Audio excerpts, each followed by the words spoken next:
Devils? How's it going? The compound's open. Got a long drive. Long drive. Let me get a good pull in. Is Putin the president of Ukraine?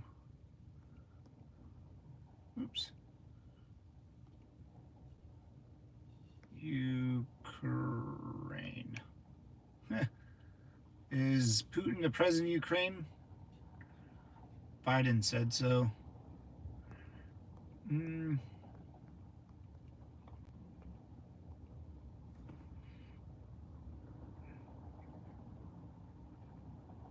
According to Biden, Putin is the president of Ukraine. Let's see if that one flies. Rebound! What's up, brother? Long time no see, man. How's it going, dude? How's it going, brother? Welcome, man. Oh yeah, I haven't talked to you in a while, dude. How's life treating you, brother? Hope it's all going good. We got a long drive. Too long. Too long.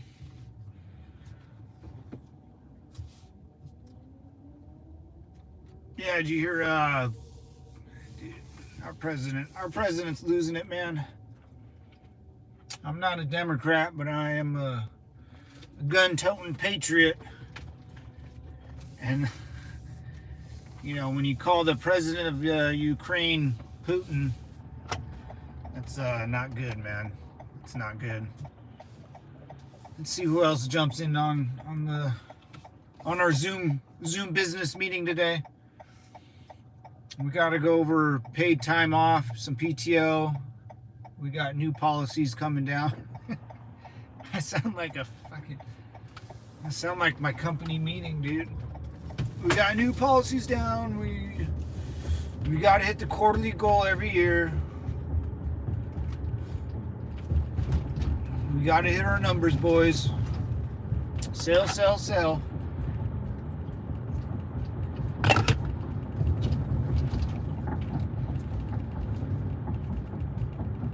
We got a little, well, shoot, man. We got like an hour drive. What happened? Then I'll make a little pit stop. Got to pick something up. Dude, can you guys, what? And then we should be good.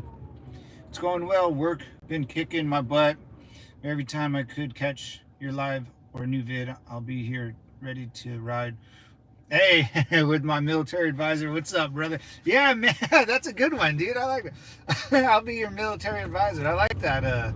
I like that title. I'll accept that title. I will. Yeah, man, work's been kicking my ass too, dude. I don't know why. Well, it's work. It kind of sucks, but I always say, man, you gotta. As much as we pay for our safety and all that crap. You know, I don't know how much an aircraft carrier costs, but I'm glad they're on our side. You know, so I'll put in a 40, 50-hour work week, knowing that there's the pod things that look pretty cool. They're cool, man. I like that job title. I'll take that. Military advisor. I might put that in like my job title for YouTube. Military advisor. I'd rather get advice from someone like me than if you see someone like in their 50s or older, like, oh, I'm a retired general. Okay, guy. We're retired. We're generals or anybody, or they're usually behind a desk looking at papers. Where all bosses are, behind a desk looking at a computer or paperwork. They ain't digging holes. Trump is VP. What's up, Sandra? Chiming in on the videos and stuff, man. I know life is busy, and sitting down watching a YouTube video ain't all that fun, but I'm glad I can at least entertain you for a little bit and give you some good advice, man. I'm happy I could do that for anyone that's on the channel. You, the only one I receive advice from, just your authenticity. Oh man, authenticity. I don't know how to spell that word. Oh, now I do. Thanks, brother. Did you hear Trump's VP? No, he hasn't announced it yet, has he? I don't think so. Yeah, man. Military is not a. It's a pain in the ass, dude. I still feel like, veterans of foreign wars. Oh, what's this? Home of the free and the brave. Oh, a VFW. Hall to rent. Yeah, VFWs are sweet. They're super weird. VFWs, some are closed and some are open. I know there's one kind of by my house. It's really nice. The beers are like $2.50. No tax. You go in there, $2.50, and if you buy, you have to buy like 3 at a time, and they'll give you tokens or poker chips, and you can just take them home with you and return whenever and give them your poker chip, and they'll give you a beer. It's freaking sweet, dude. I think it's subsidized by the federal government. It's not entertainment for me. It's you dropping jewels for me and my boy. Oh man, thank you, brother. I try, dude. Yeah, I still feel like I'm in the military. It's still especially in the Marine Corps, because it's not like the Marine Corps is. I got absolutely demolished by mosquitoes the other day, dude. So if you see me start doing the meth scratch, it's not because I do drugs or anything. only in Vegas, brother. Yeah, there's always just some, like, I know, I make my bed every morning, not like I'm in the Marine Corps anymore or perfect, but, my parents told me to make my bed every morning, and I don't know if I really did. I always sleep on top of the covers, but it's one of those things. It's like I just do it now. I don't even think about it. It's very strange. I always feel like I got a split personality. My left side of my brain wants to do one thing, and my right side just wants to hang out and catch a buzz. But there's always knowledge to be had, so the more knowledge you gain, the stronger you are. And a very intelligent staff sergeant told me that, because in the Marine Corps there's the UCMJ, Military Justice Code of fucking whatever, UCMJ.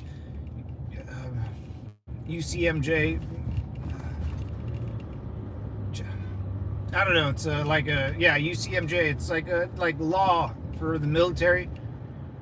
I don't know what it stands for. Yeah, Uniformity Military Justice Code, UCMJ. I don't know. But if you memorize the UCMJ booklet, you can never be wrong, because you'll know all the rules to the Marine Corps, and just all the little nitty-gritty bits where people will overstep their boundaries. And I remember the staff sergeant, he actually was yelling at me because one of my buddies I grew up with, my older brother's friend, was at the same base, and he was a military police going for like detective work, and I was just there for training. And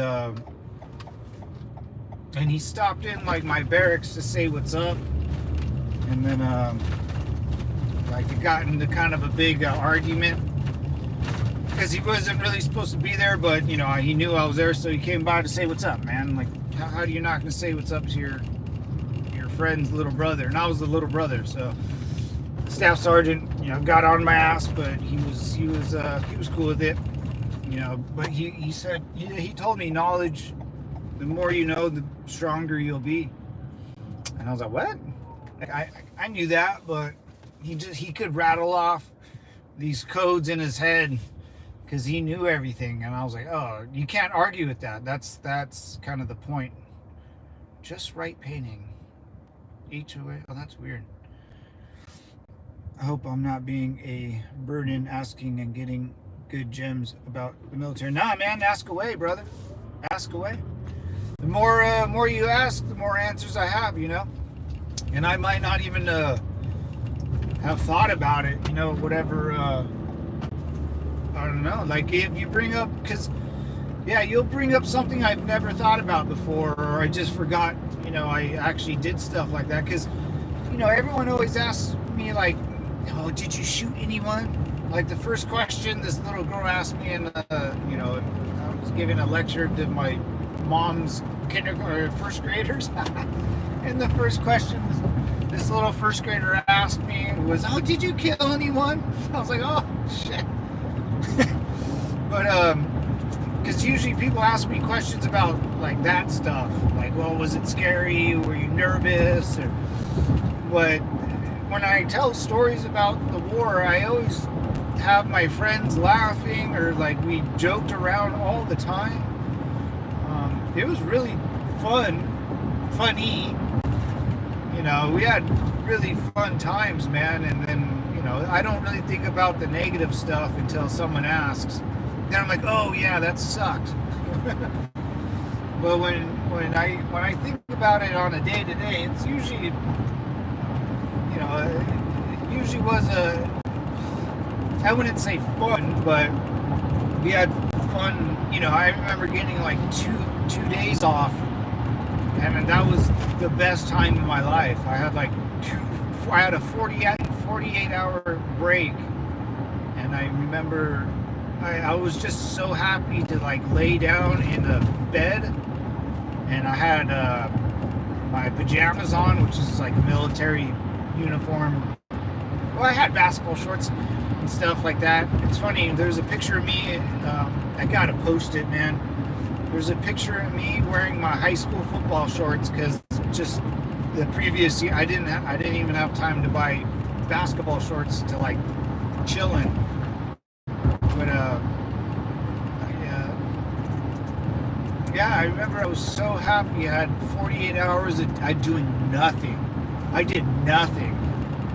Well, I probably went and worked out or something, PT'd, but yeah, we were on like a main base where I can actually like just chill, and we didn't have to worry about getting hit or IEDs attacked or indirect fire. They would launch these mortars at us. But and I lay down in this bed, and I had my laptop, and I think I watched like a whole season of South Park. I freaking ate a bunch of like junk food from our care packages, and there's a picture of me, and I'm laying there, and I have like my hand on my head, and my buddy just took a picture of me. But I mean, I slept. It felt so bomb, you know. Me and my buddies, you know, because we all had to sleep in one big like box. It's like a jail cell for 6. You know, I don't know how that all works. I don't know how we lived there. We had a little table. We had a little bench. You know, we try to make it like a little living room. But yeah, man, I'll never forget that. Like little things like that. Just, you know, if I told someone what'd you do with your 2 days off, they'll say, oh, I went here, I did this, I did that. I was like, the happiest time in my life, at the most dangerous time, was when I just was able to do nothing, you know? You're a great guy, my friend. Oh, Rebound, thank you, man. I try, man. I try to be a good person, you know? Well, not like, oh, I'm going to do good today, but, as you know, you got to lead by example, you know? And, you know, if you want to lead, you lead from the front. And it's just, you know, I had time to think about everything I wanted to say for the last, since I was 17, you know, so I'm 36 now. What is that, 11 years ago? Or no? Oh my God. No. 16 years ago? 18 years ago? Right? Good. You know, and I've had to formulate this my thinking process to make sure, because I was a very, high-strung young man. A lot of my buddies were going out and partying and having a good time and getting married and having kids. In 18 to 26, that was like, that's a fairly important time frame in your life where you mentally have to grow into some sort of young adult, because if you get a job, you're going to be working around, grown adults, trying to with families and kids. I didn't have that. I didn't grow up with normal people. I grew up with Marines that had a normal life, because some of them were older, but in the Marine Corps you don't discuss any of that. The only thing you speak about is the mission, and you can't joke around with your friends, but you usually don't get involved in other people's personal life, because it's a personal life, and personal problems stay outside the base, stay outside the circle. But if you're in the circle, beat the Fockers, you're outside the circle, Fokker. Yeah, we just never discussed it, And then some of the guys were my age too, young bucks, and then we just hung out and drank beer, and some of the female Marines would hang out with us every once in a while. So that was the only type of female we talked to for a long time, was other female Marines. And that's you're doing a job. You're not there to see how pretty they are. Some guys would, and some ladies would. That always happens. But as long as the fraternization, a young lady can't date an older gentleman. That doesn't happen. Or an older rank. Fraternization's a big deal. It should never happen.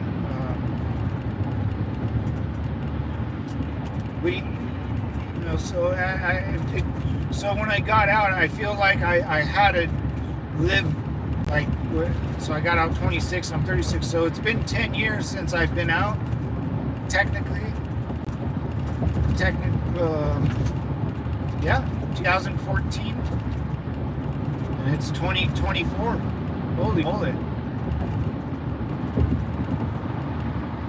that's weird now that I think about it. But it's taken me 10, even when I was in, I couldn't speak about it because it's hard to speak about something you're in. But now that I'm 10 years out, and I've worked a couple side jobs, and I've worked, night graveyard shift, and I've seen the outside world the last 10 years, and especially the political realm.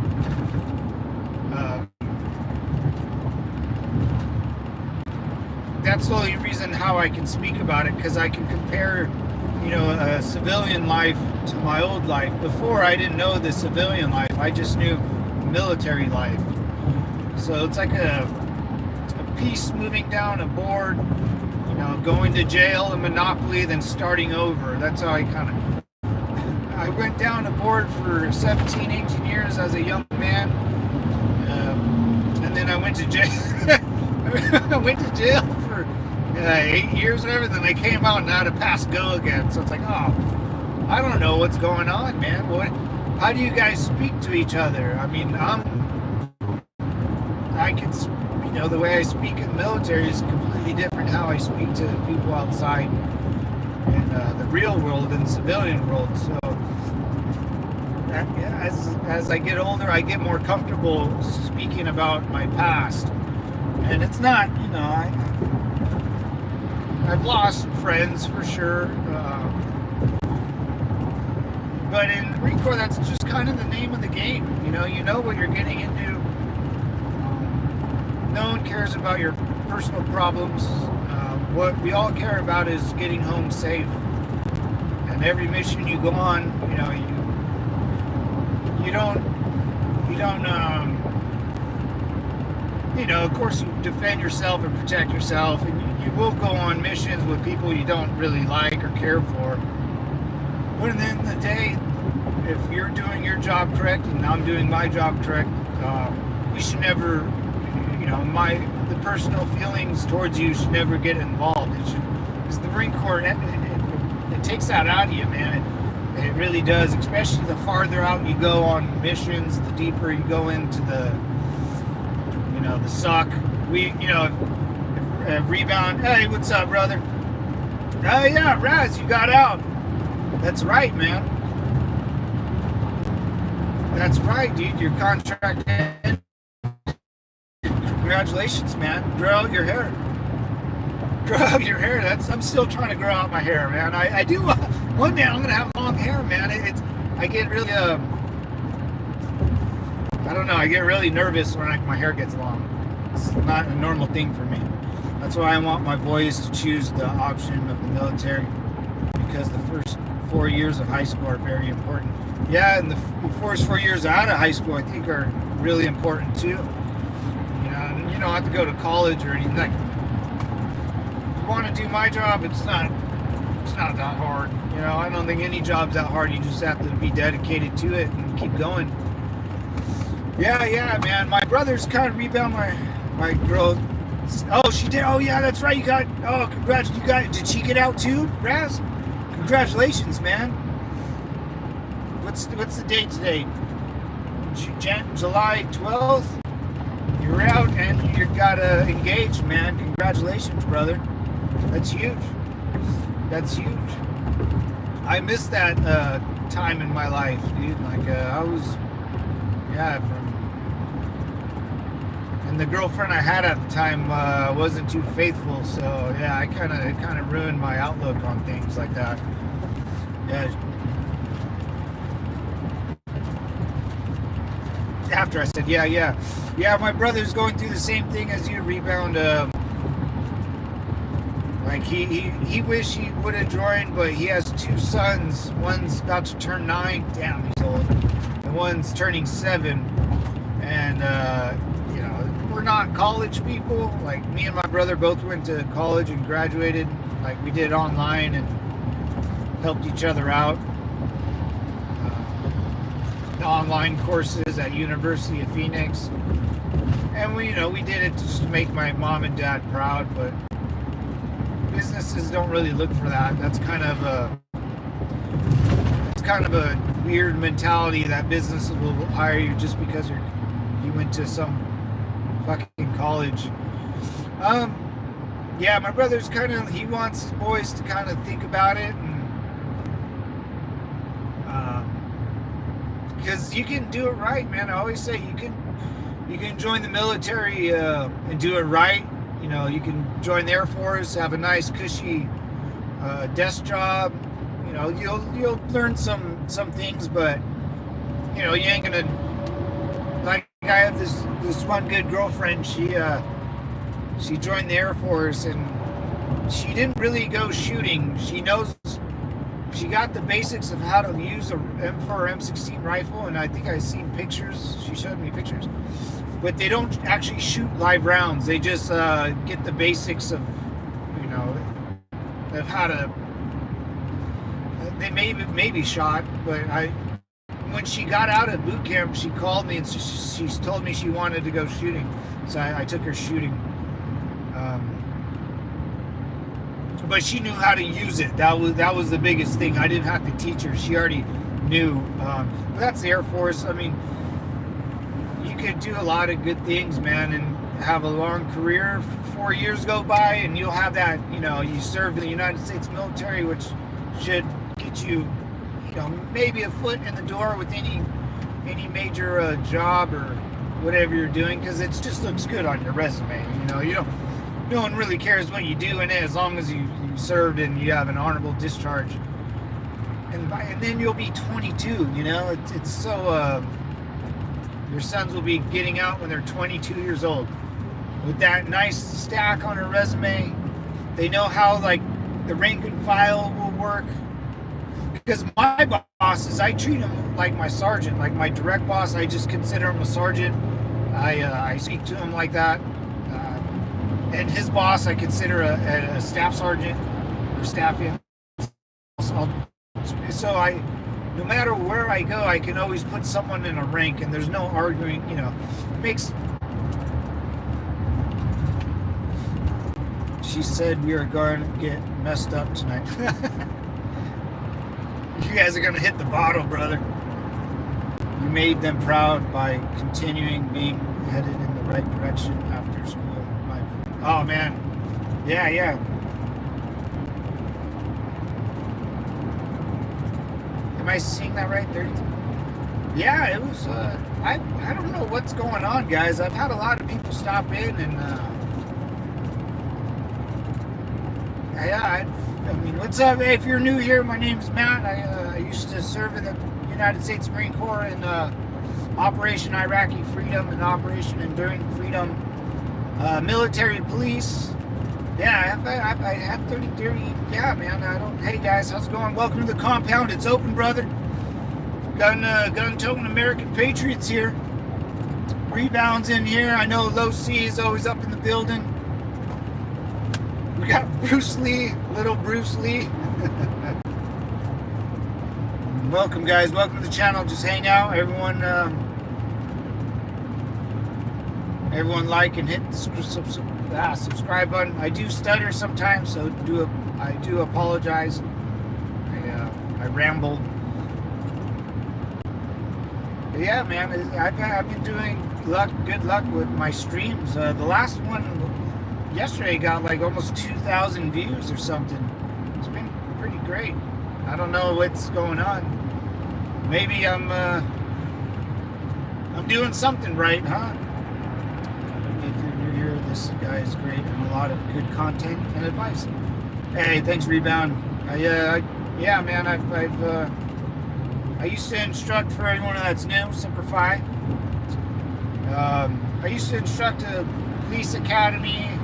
I used to work for a police department, and I've done a good stint in the United States Marine Corps as a military police, so 5811. I try to give a good outlook on how, when I was in, how it was taught and how training went, and how the police force and or military police, how they see things, because it's not how you see things, it's how how I see things, and how it's trained, and how as a military police we hold ourselves to a higher standard than most, or than all, because we're not just in the military, we're one step above. So that comes with more rules and regulations, and not only do I have to deal with the civilian population, but I also have to deal with the military Marines or soldiers, or Navy guys, or Air Wing guys. So when you come under the command of military police leadership, we're all kind of trained the same way to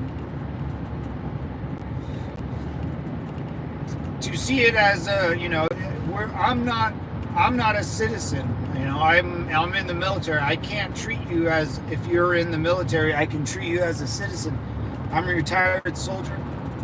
Yeah, technically, yeah, you got out, man. Yeah, I mean, that's yeah, I mean, I know a lot of people got out in during the Wuhan shots. They were like kicking fools out that didn't want to take the shot. I would have been like, all right, I'm out of here, man. Fuck this. And so, as a military police, you need to, I'm not a citizen. I haven't earned that right to become a citizen. So when you join the Marine Corps, I would tell you that you have to earn your right to become a citizen. Most people that live in America are just born here and become a citizen, which is great. I'm totally cool with that. I need you to send me a military decal to put on my back window so the cops won't pull me over. Just kidding, but that really helps. Yeah, man, I can get you something. There's like that yellow ribbon, you know, that says like support the troops. You can always rock that. My dad and my brother always rock that. I do buy them one of those just for that reason, Rebound. I'm not kidding you, dude. I do. Everyone show the day, simplified, guys. Yeah. Hey, dude, you could buy a Marine Corps tag and put it on your truck, dude, and you know you can. I do it to my brother. I mean, he doesn't. You know, he would never buy one and put it on himself, but I put one on his truck. Just say, I'm like, dude, if anyone asks, just say your little brother's in the Marine Corps, man. Like, I always tell, it's okay to support the troops, man. Support. You don't have to be in. You know, I consider it as a team. You know, it's your favorite football team or your favorite baseball team. You know, you want them to do good and survive and have a long career and win games. So you can support. You can always support the troops, man, because the troops need support. You know, I always try to support the troops. You know, my friend she went in the Air Force, and I flew out to go see her graduate. You know, just little things like that. Supporting your troops goes a long way. It really does. And yeah, don't be ashamed if you buy a shirt that says, you know, Army on it, or you know, wear it. And if someone says, hey man, are you in the Army, just say, no man, I'm just here to support anyone that's in it. You know, that's what I would say. Because my brother will always wear like a military, you know, shirts, or my parents, they just say sorry guys, I lost you a little bit. A little lag. Everyone's still here. Simplify, welcome to the compound, brother. Damn, I wish I served so we could talk more in depth about the military between us. Yeah, it's not just about my boys. No, man, it's all good. Yeah, because I would say the same thing if I had children. I don't. I'm single. Ladies, no, I'm just kidding. Yeah, I mean, I don't have any children or anything like that, or a family, but I would tell you the same thing I would tell my brother. You know, just everyone has a negative outlook on the military, which is fine, you know. But there is a way to do it. If you want to make a long, it just depends, man. And you got to be mentally ready, because once you go into boot camp, you ain't coming out, you know. And some people do hurt themselves in boot camp, and it can get pretty awful shit. You know, it's really sad. We had a guy, you know, guys will shoot themselves, or I had one guy, he totally just like collapsed, man. Like his mind, like I don't know what happens. That's what I'm saying. I don't know what happens to people. I really don't. You know, even like my friend committing suicide, both of them, they just kind of did it, man. I don't know. But we had guys shoot themselves in the foot, shoot themselves in the shin, hang themselves in the shower. Yeah, this is the Marine Corps during a time of war, so it's just a blimp in the radar. You know, it's not what it is now. It does change. It does get better, and when your country's not at war, it kind of de-escalates the situation. You know, you don't have to worry about going to war.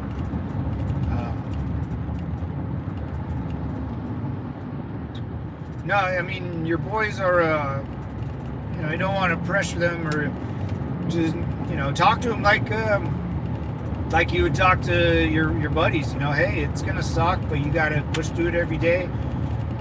Or unless you want a regular Joe Schmo job, you know, there is a lot of good benefits in the Marine or in the military that are there for you, and you just don't get them. You kind of have to apply to them, which pisses me off. I caught someone trespassing. They're gonna learn. go for him. He's worth it. Thanks, guys. In boot camp, that's where you become mentally strong. I am strong. Am I correct? Yeah. I'm talking to them now. How you talk and advise me. Yeah, that's good, man.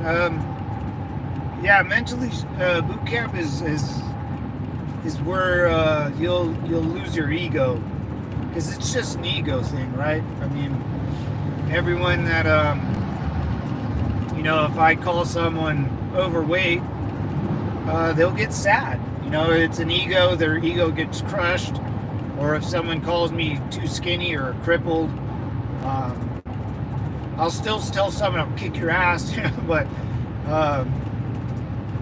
yeah, I mean, if you're a big boy, you're gonna get called the big boy. If you're tall, So I'll tell you. I mean, it's so fun. I'm sorry. So, like,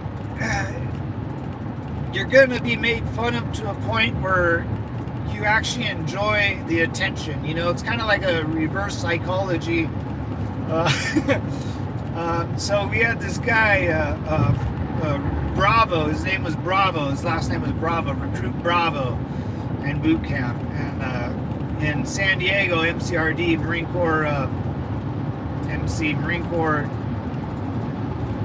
Recruit Training, MCRD, or MCRD, Marine Corps Training Depot. It's where boot camp is in the west coast of the United States, in downtown San Diego. So in this base, I'll be there shortly. I'm going to that base right now.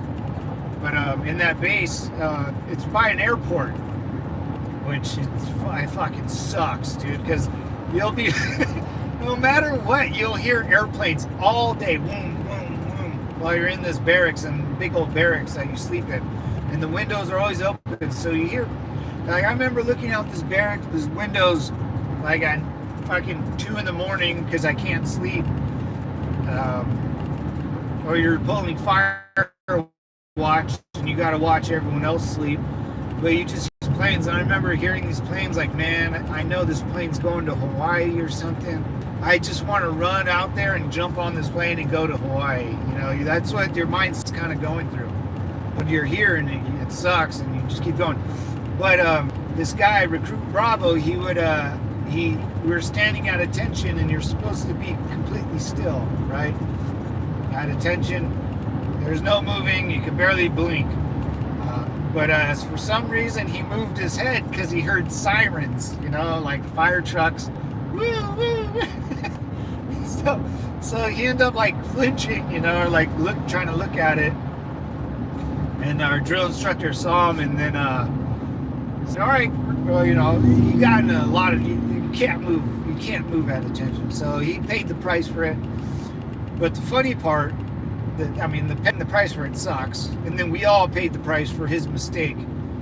But every time, I think I told this story once. Every time there was a siren, or you heard a cop siren, or ambulance, or firefighter, the drill instructor would go, "Oh, all right, Recruit Bravo, I need you to warn all the other Marines or all the other recruits that there's an emergency." So his job throughout the rest of his time in boot camp, every time there was a siren, he would have to pull out his flashlights that had a red and blue lenses to them. So it's like a siren, like a cop siren or whatever. And he would have to run around the barracks going woo woo woo. Dude, and he would have to make the sounds and then twirl the lights, and he would have to run around like that. Woo woo woo.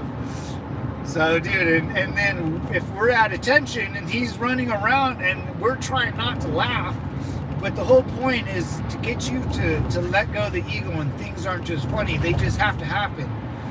So, I know it's kind of silly, something to run around warning people that there's a fire in boot camp that's not there, we can just hear the sirens.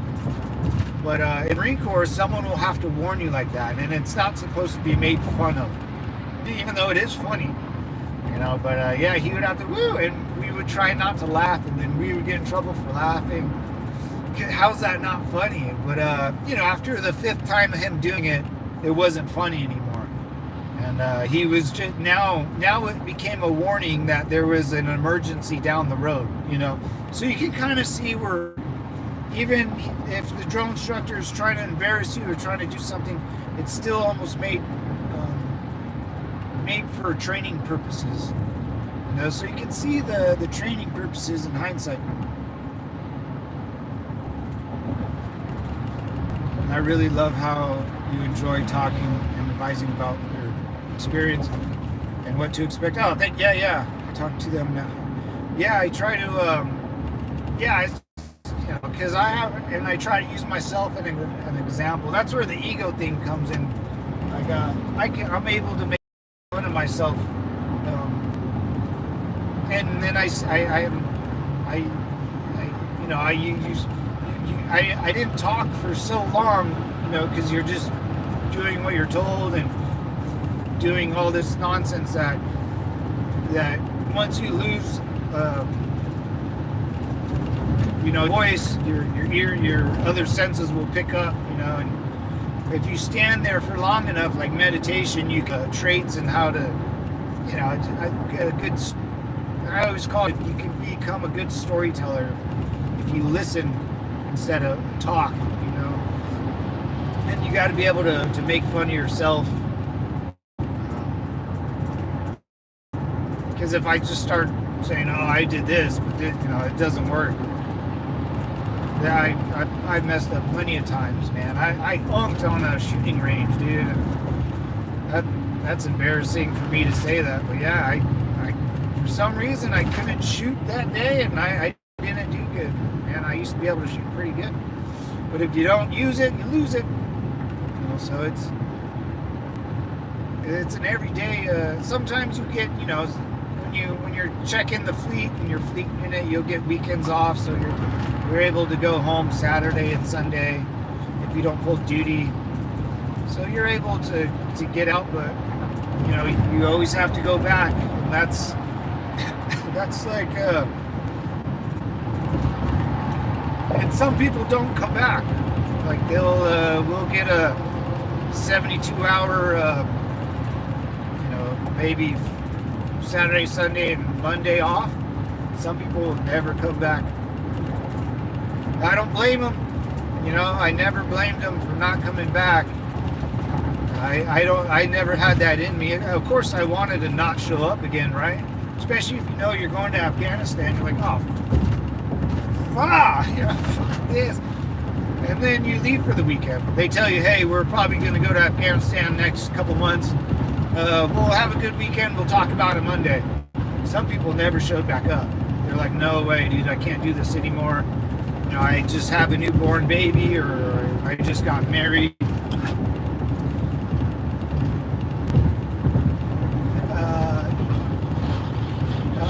Do I have any regrets about what I done in the military or whatnot?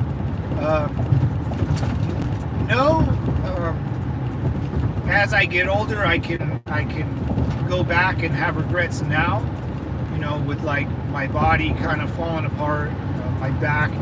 You know, I have to walk with a walking cane sometimes, especially after work. When I walk my dog, I'll walk with a walking cane, and like my neighbors will always ask me, like, what do you? Oh, did you hurt your knee? Or I'm like, no, it's just old war.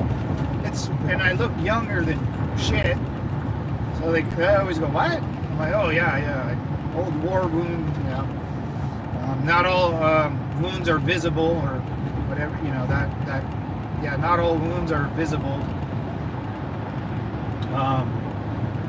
I wish I would have done it different, as in longevity purposes, because I really wanted to stay in. I did like being in the Marine Corps, and I like running and gunning. I like, you know, I liked sports. I always played sports, basketball, baseball, football. I like roughing it outside, you know, I like doing that stuff. I like camping. Um, if I knew the Marine Corps was that difficult and that devastating to your body, I probably would have done it different. I don't know how I would have done it different, so it's kind of like hindsight's 2020. I wish I really don't have any regrets, because the one reason why I joined was just to fight. I didn't join to make it a career. I didn't really care about a career at that young of an age. I was more worried about like coming home to my girlfriend and hanging out with my boys and, you know, doing what young 22, 25, 26-year-old guys do. When I was 26, I was pretty wiped out. But, you know, when you're 23 and you're getting trained up to go to Afghanistan, I wasn't worried about no career. I was just worried about, you know, ready to jack fools up and going to the gym and getting in shape and, you know, getting mentally prepared and making sure the mistakes I did in Iraq I wouldn't do in Afghanistan.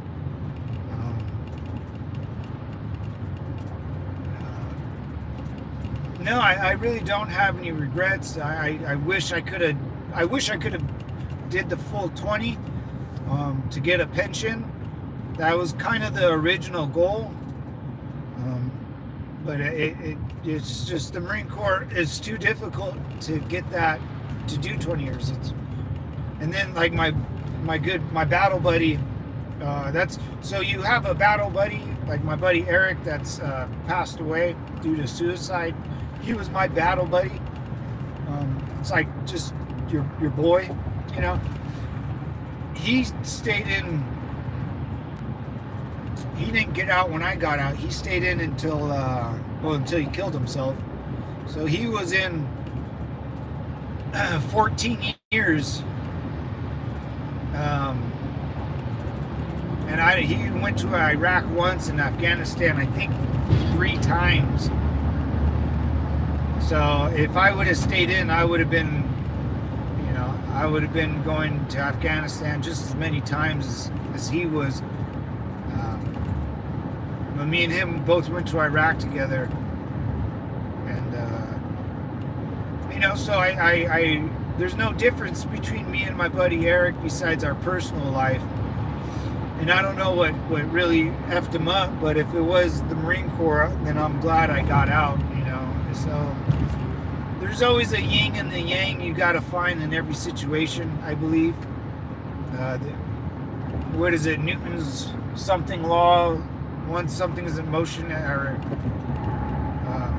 I don't know what it was, I just lost it. Something in motion stays in motion until it hits something equal or greater force. So if you're going this way, something will eventually try to stop you, and it's going to hit you like a ton of bricks, and you better be prepared.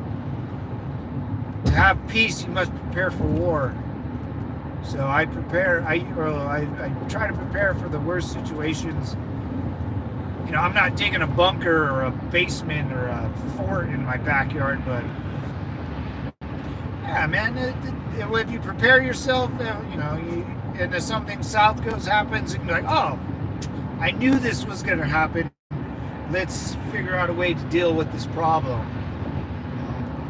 You know, the Marine Corps does take away a lot of your emotion, a lot of your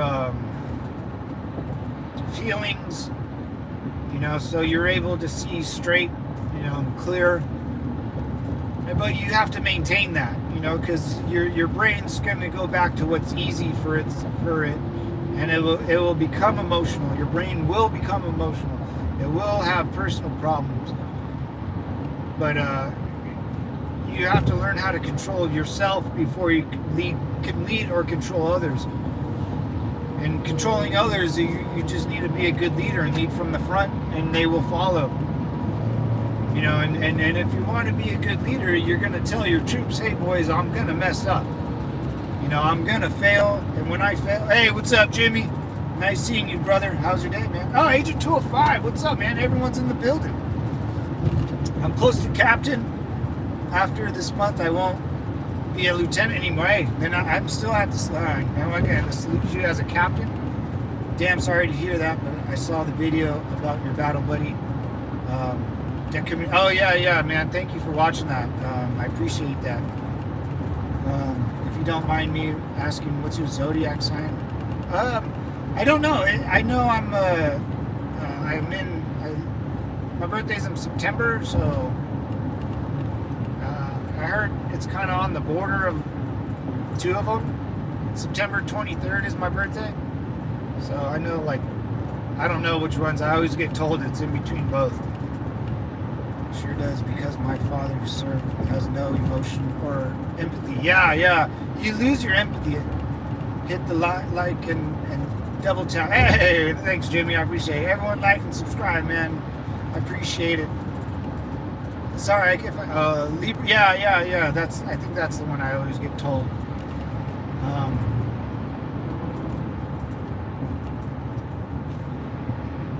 Yeah, sorry I can't read them all. I know, Raz, you wrote some stuff. In Asian, I'm carrying a weapon today, and I'm carrying handcuffs and a gun and taser.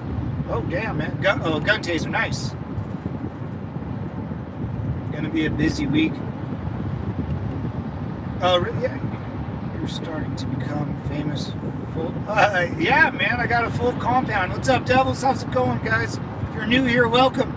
Like and subscribe. My name's Matt. I had the honor of serving our great country here in the United States of America during post 9/11 and Operation Iraqi Freedom and Operation Enduring Freedom.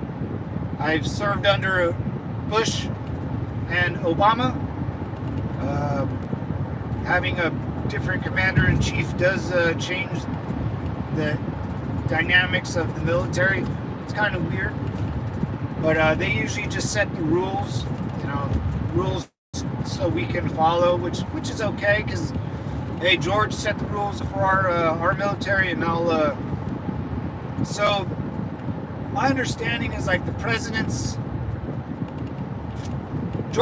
whatever George Washington did, presidents can do, but they can't do anything more than that's kind of. So there's a structure everyone has to follow, or I kind of call it a pyramid. You go inside the pyramid, you got to follow the rules of that. You go outside as a citizen, you can do whatever you want. If there's rules clamped down on a body of people, I hope it to be the body of government. But being in the military kind of pulls out your emotions, and because you don't. There's nothing in the military that will bring the emotion out of you unless you, like, watch a sad movie like The Notebook. Super sad movie. But you don't really have time to be emotional. Like, it doesn't allow you to be emotional, so you forget how to be it. And as I still get sad and stuff. Like, I'm not a weirdo.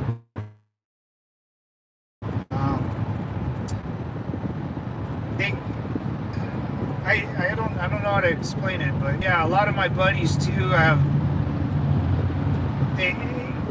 more concerned about the mission than my own emotions. So if something gets in the way of whatever I'm doing or whatever mission I'm on, and like when I have conversations with the last girl I dated, she came up with this whole fucking plan of, it's like, who fucking cares? I was like, what the, who? They can get lost, they can go to La La Land, and it's hard for me to really go there. Or I have an older brother, and he never served, but, some things he does, I can, it's like, what are you doing? Why are you doing that? Like, that's not a thing. Your mind, you have to be able to control your mind. And if your mind fails you, your body has to keep moving. If your body fails you, your mind has to keep pushing your body. So you have to be able to that's why I always say it's kind of like a split personality. Like, one side of your brain thinks this way and the other thinks this way. And and it's okay to have a split personality, but make sure you know that that's happening, or you choose to have it, So I wish one day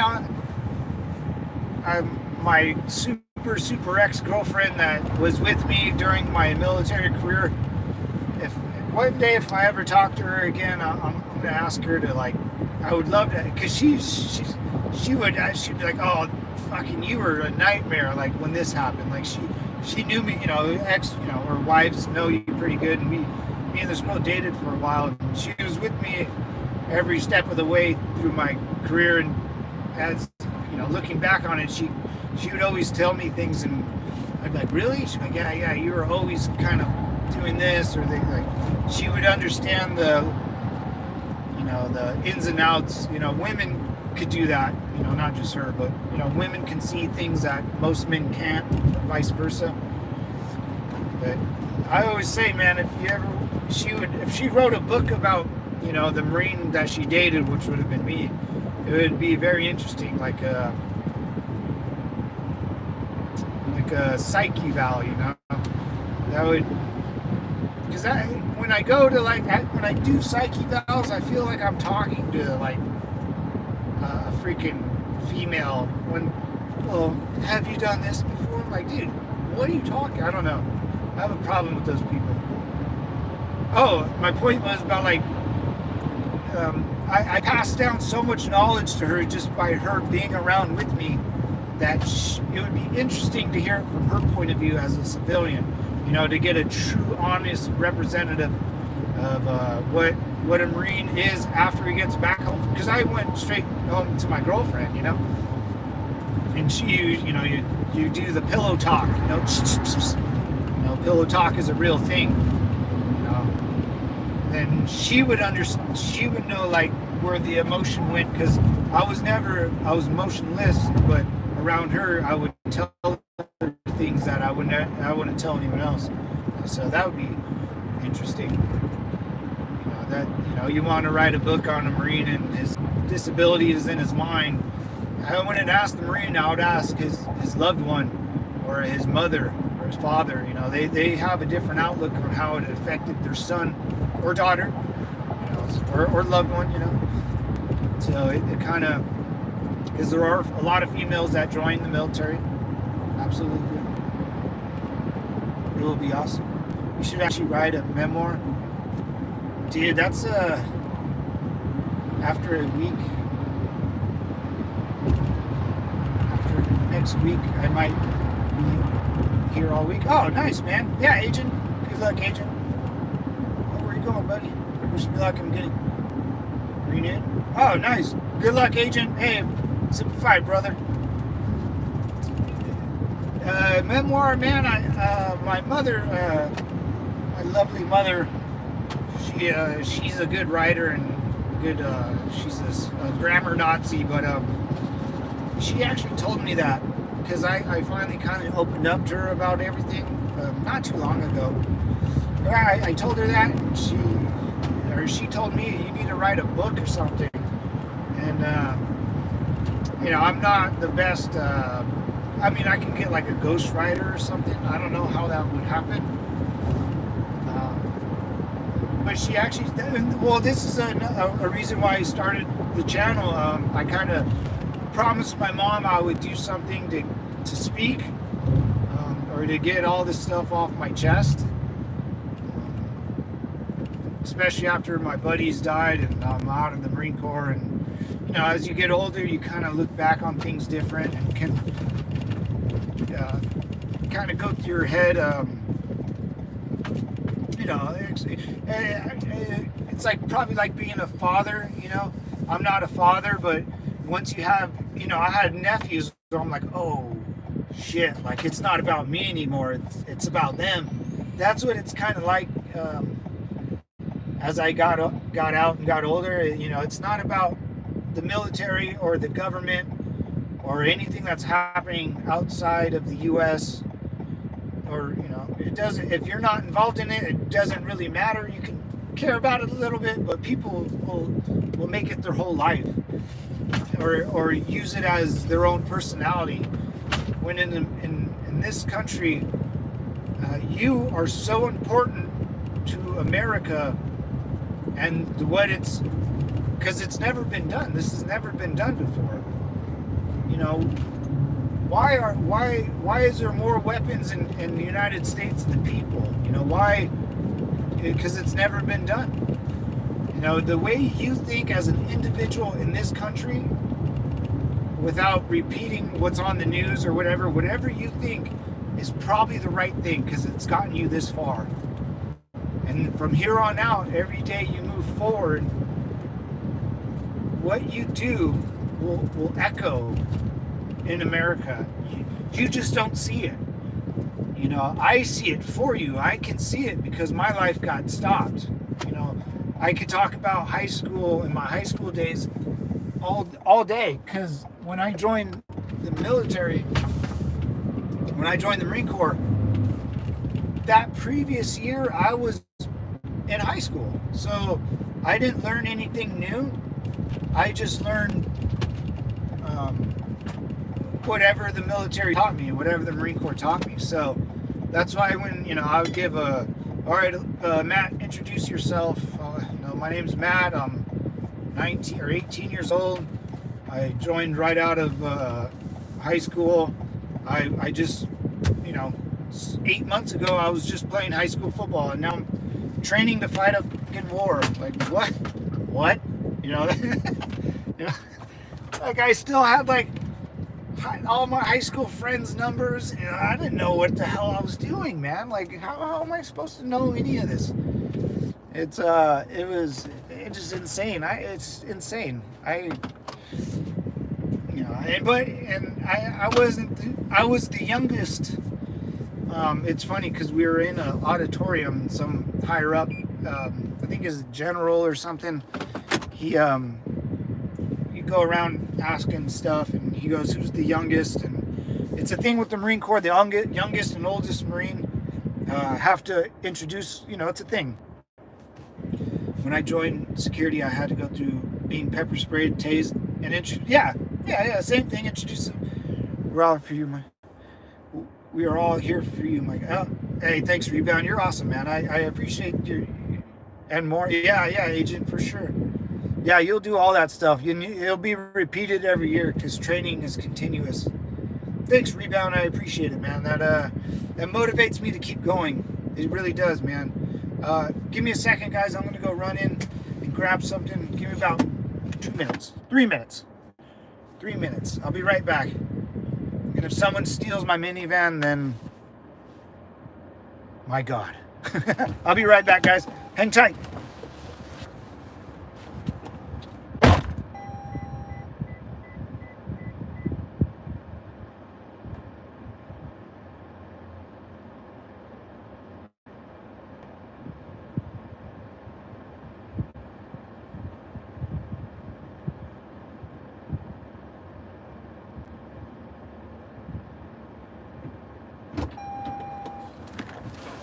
All right, I'm back. Never mind. All right, let's get this party started then, huh? We got a killer drive here. Yeah. So the oldest Marine and youngest Marine, and that general, I'm for sure was the oldest. So he asked like, hey, who's the youngest? In the audience, and then of course I wasn't gonna stand up and just say. It's not open. I gotta wait. But we're gonna take off because I don't want to be here. He asked and I'm sitting there, and when he asked that question, who's the youngest and who's the newest or who's the boot, I was not gonna stand up and raise my hand, right? Insurance will get you a Tesla or something. My buddies had to pull me up like by the collar and say, you got to stand up, brother. Fuck. So I had to introduce myself. Yeah, so I mean, it was kind of weird because my only life I had before the military was just high school. So whatever America was to me was just high school, and that's I was fighting for. You know what I'm saying? So, I was fighting for my high school and my high school friends, and I wasn't fighting for a president or some Joe Schmo that I didn't know. You know, I was just fighting, you know, what kept me going, you know, just letters from home. And, you know, it's not, you're not fighting for a government or a president, you know. No way, not even close. We all knew what we were doing, and you know, it's kind of a strange, because we all knew there were weapons of mass destruction. Like, who fucking cares? Hey, I'm late. Hey, Low C, what's up, brother? Oh, you're always up. I thought, you know, you're always up in the guardian angel tower, looking down upon us. Runaway car. Oh, that would suck, man. I don't think anyone's gonna take my good old minivan from me, but just in case, you never know. You never know.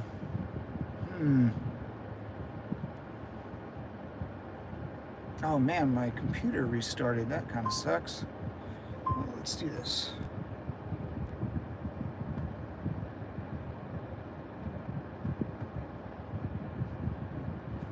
There. What's up, Lo? What's up, guys? I bet you had a hella fun in high school and the military. I did, man. It was really fun, man. It was one wild experience. That's, you know, and you don't know that it's an experience until, you know, you're out, you know, right? You don't know it's an experience until you're out, and you can live, and you can learn another, you know, another way of what am I trying to say? Like, another way of living. Because I just thought, like, oh, the military, like, it becomes a drag. Then you get out, and then years go by, and then you're like, oh. But the only problem with the military is you tend to normalize chaos. So, you know, you see a lot of, you know, I always say, you see violence, and if you have, so violence is a person. You have to realize that it could be a, you know, I work on weekends. Oh, nice. Do you get off weekends? Yeah, I do. Yeah, I do. But if you look at violence as a person, you'll tend to put whatever, you know, chaos or violence, you'll tend to just put them in a ranking system. So if someone acts violence, you can say, oh, well, this guy's acting violent. He's not really violent. He's actually just getting really emotional. Violence could be a state. You know, you have to, if you get violent with something or someone, it has to be, I'm off. Oh, you're off? Oh, that's cool, Jimmy. Yeah, I'm off weekends too, man. Thank goodness. I always thought about getting like a second job, just like a bartender or busboy. That'd be pretty sweet. I used to be a busboy. Like at 16, like one of my first real jobs, busboy. But if you look at violence as a person, you can put them on a scale and say, oh, you're not being violent. You're just kind of a weirdo. And when you start committing violence, you have to finish it. So it's not, you know, someone will rob a bank and just go home. Like, what are you doing, man? Like, you committed a lot of violence, and now you're just going to go home? That doesn't make any sense. It looks like I have to stay here and wait till this place opens up. That's okay, though. It'll be worth it. It'll be worth it. I got to do my job, right? I'm back in the same parking lot. I decided to stay and do my job, guys. But yeah, so if and then you if you don't, you know, violence is an act, you know, just like people who acting, it's an act of aggression. It's not. But what I'm trying to say is, like in my head, I tend to normalize things that go bad for other people. Like I won't think it's a big deal, which is not a cool way to think, you know. Um, People are raised. I'm not any tougher than anyone here or any stronger. Um, it's just in my own brain. I tend to put violence on a ranking scale, and if you know, like the riots, like when they burn down their local Target, to me that's not violence. That's just children being children, you know.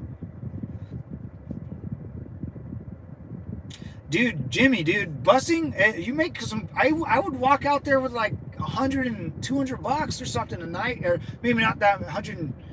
I think, you know, 80, 120, maybe a good night 200 bucks. I would get tipped out. Yeah, I worked out on the border like 15, 16. I had to get a work permit from like school. I worked weekends too, man. I made a killing, dude. Like I thought about getting a job on the weekends, and the first thing I thought about, well, I need cash like now. You know, I busboy, man. It'd be super easy. You can hang out with all the pretty girls, the pretty bartenders, and get a couple free drinks. I'm off too. That was why when I got the notification to check in and be here. Oh, nice, man. Yeah, busing was fun, man. That's a fun gig. Man, I gotta wait here in 30 minutes? That's insane. I don't know about waiting here 30 minutes. Never mind, I'm out of here. I can't wait here another 30 minutes. What am I gonna do? What am I gonna do? Yeah, let's just get out of here. I can get it. I can do it later. Damn, I thought the place opened at 9.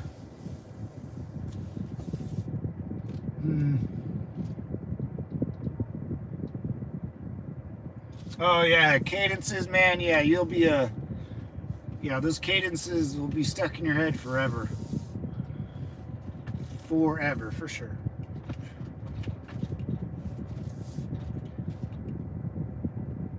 I still have cadences in my head, man. I'll sing them in the shower. I'll sing them when I'm falling asleep at the wheel.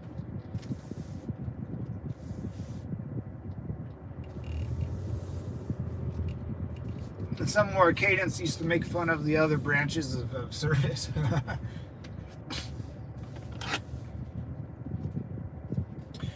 Working since you were 14, yeah, man. That's good though. I mean, we still for sure get Social Security. That's a good thing. One thing I didn't ask is, do vets still receive a check from the military after serving? No. Yeah, no.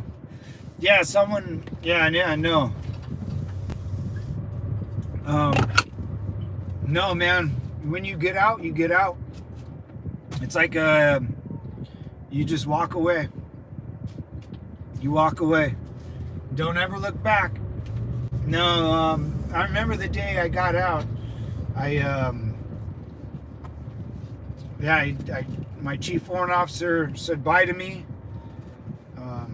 You know, she was proud to roll with me. That was the biggest honor I could never have, was her saying twice she shook my hand. But no, man, I got in my car, I drove home, and that was it. Everything else you got to apply for like it's a freaking job. You know, you have to, all your benefits, the education you have to apply for. It's kind of annoying because you have to, like, you can't just give them a paper and be like, yeah, man, I served, you know, I worked really hard at it, and some civilian doctor will be like, oh, well, how did you serve, or why did you? It's like, what? I came here just to get like my educational benefits and all that stuff, and my disability, and, you know, make sure I have. No, you got to have the right documentation. No payments after. You just, it's like a job. You serve, and once your contract's up, you get to go home for good. Some people do get like benefits for school, and it's getting better. You get the VA does. It got a lot better under President Trump. A lot better because he was able to fire everyone. If you're not able to get fired, you're not going to do the job well. It's basic business 101. A lot of people in the VA were fucking dipshits, dude. I mean, lazy pieces of shit that would just stay there and not help, dude. Not even pretend to care. I hated it, man. The first time I went to the VA, because I've been to a normal hospital, and I've been to a private doctor, and then you go to the VA and you're like, what is this cockamamie bullshit? I saw like Vietnam vets, sleeping in the fucking lobby, World War II guys, and their wives and crutches and wheelchairs. It's like, what? Like, get these guys in, and but no one had. It was awful, man. I'm so glad it got fixed pretty well. Hit you up later. All right, Jimmy, take care, brother. Hey, Matt, gotta go. Be safe. You too, man. Appreciate you stopping by. I wish I took advantage of the GI Bill my father had for his boys. Yeah, of the GI Bill my father had. Yeah. Now, man, like if you have the GI Bill, or they call it the post 9/11. Obama changed it to the post 9/11 bill. And if I don't use it, and if I could give it to my wife to use, or my children can go to any state school, any school that's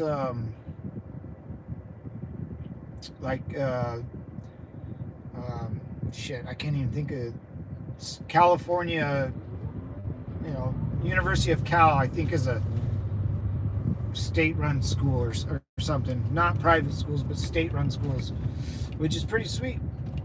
That was something new that you can give to your children or your wife. A lot of little benefits that they added, but you still have to apply for it. It's not really easy, and you better have all your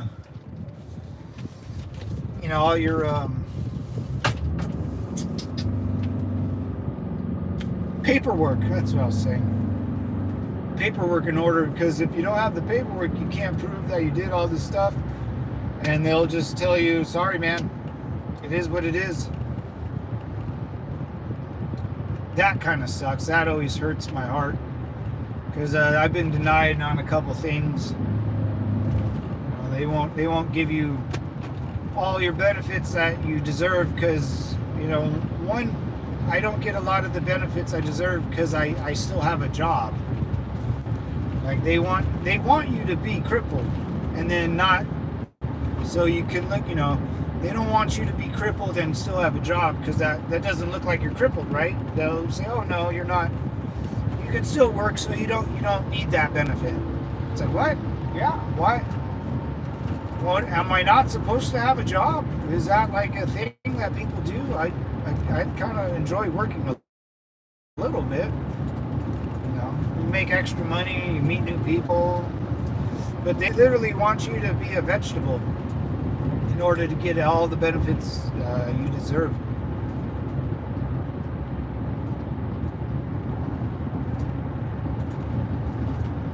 Yeah, man, it was super depressing, dude. Yeah, you're right. I would go to the VA hospital in Long Beach or in Mira Loma, or and I was like, the first time I went there, I wasn't even 21 yet, and I went there to get some of my benefits, at least get the paperwork in the system.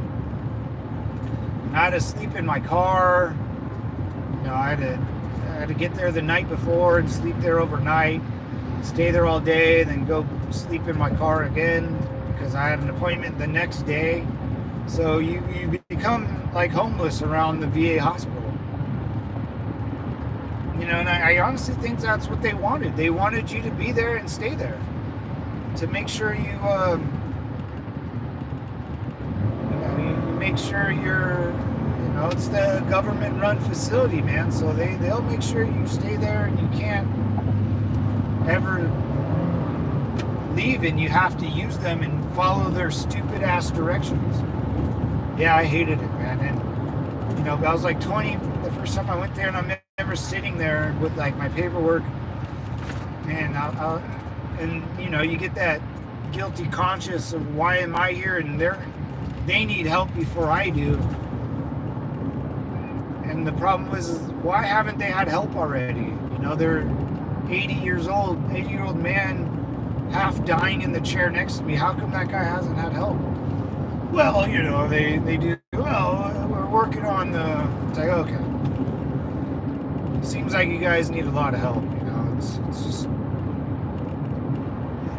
It's sad, man. I don't know. Holy Jesus! It's 9 o'clock already.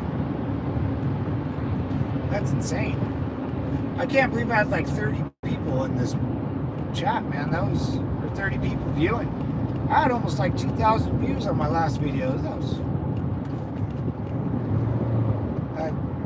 hey, people are watching. Maybe what Rebound said, I do say some stuff right. I'm glad, man. I'm an Agent 205. I'm glad I can help you out with some knowledge for pulling security, and because that's what the military police is all about, man. Is security. I'll drive by a base, and they're doing security. I pulled security on the I think, what is it? The B, one of those, the Nighthawk, or the Nighthawk bomber, stealth bomber, or what was it? The B-2 stealth bomber. It was in this big ass hangar, and me and my buddy just had to watch it. And that's it. That's security for you, man. That's the name of the game. I wish I took a picture of the damn thing, but flip phones weren't the best.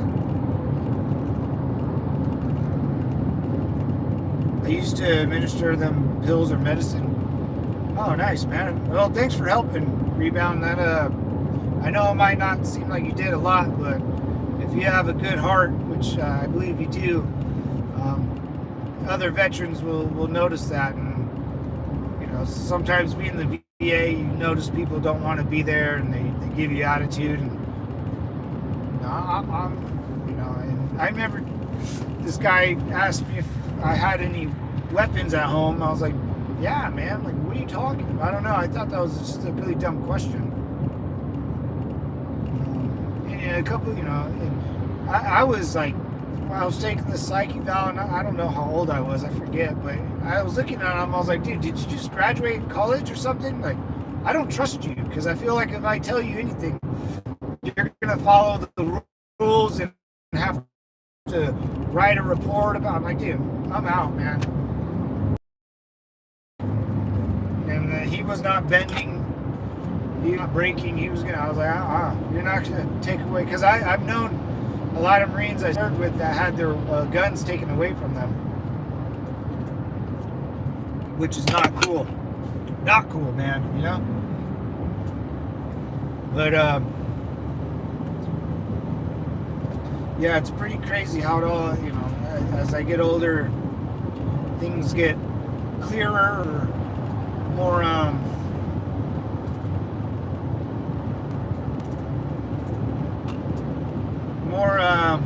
what's the word I'm looking for? Yeah, more clearer. Just, you don't think like an idiot anymore. And when I look back at my military life, I'm like, God, stupid, man. That was because you only have one life, guys. You only have one life. Enjoy it. Watch the sun rise and the sunset. Oh, thanks, dude. Oh, man. Thanks, brother. I can't express enough how good this channel is. Hey, Semper Fi, brother. Always faithful. Semper Fidelis means always faithful, man. I appreciate it, man. I try, and I try to, I just try to be honest, and it might make me look kind of silly or dumb, but maybe that's why I'm getting more views, man. Rebound. Thank you for the nice words, man. It's good to hear some positive feedback. And if it ever sucks, guys, or I get off track, you let me know too. Low C, Jimmy, or Jimmy, Rebound, Raspberry, Moon. I know she comes in here, and I try to keep it PG because there's anyone can join, and ladies and little people. So I always try to keep it family friendly. Disneyland wouldn't like me acting a fool in their park, so I gotta, I can't, and then that's another thing, the Marine Corps teaches you, we would do Toys for Tots, and, we would go to the local Toys R Us or whatever and collect toys for children, for homeless shelter, or children, orphans or whatever, and ask for donations. And we would always go in our dress blues, our very nice uniform with all the shiny stuff, and the children would always come up to us, and I'm not, I'm 20, 18, 19, 20, 21, 22, 23, 24, 25, why would I ever go up to a child and talk to them? That's weird, But Toys for Tots, they would come up to us and like, hey, you're in the Army, and they would kind of salute us and say kid stuff, but you learn how to speak to children in a way they can understand, because they will always come up to you and want to grab your uniform and play with the medals and take pictures with the mom or the dad, shake the dad's hand. You always got to put on a good smile and a good outlook on life, and you always got to stay positive. You always have to stay motivated. Can't be a Debbie Downer. You represent something a lot bigger than yourself, and then you're with your buddies, so you kind of have a good time. The kid wants to know all the ins and outs. They always ask you if you killed someone. That has to be an American thing, I don't think if like I fought for another country and I don't think they would ask that, but in America we're around weapons all the time. We see crazy movies. Oh yeah, you always have to have that. It's funny because when a child would ask me that, I always look at the mom and dad and be like I'm gonna answer it, brother. Like I don't care if yeah, hell yeah, dude. That's why I'm here, little man. And they're not, and they always get excited. They're it's super weird. I remember always doing that. It's little kids have no emotion to like what's scary or not. They just kind of see as I don't know. You can see their eyeballs kind of, they get big, and you can see their brain moving. But yeah, Rebound. If I have my nephews, I'm going to tell them the truth, and if you want to do a job for a long time in it, you can, man. I mean, there's probably welding, there's nurses, there's doctors in the Army, and the Marine Corps is a little less jobs than most, and I know they've been contracting out jobs to people that actually are welders, like we'll pass by a base here coming up in a while, but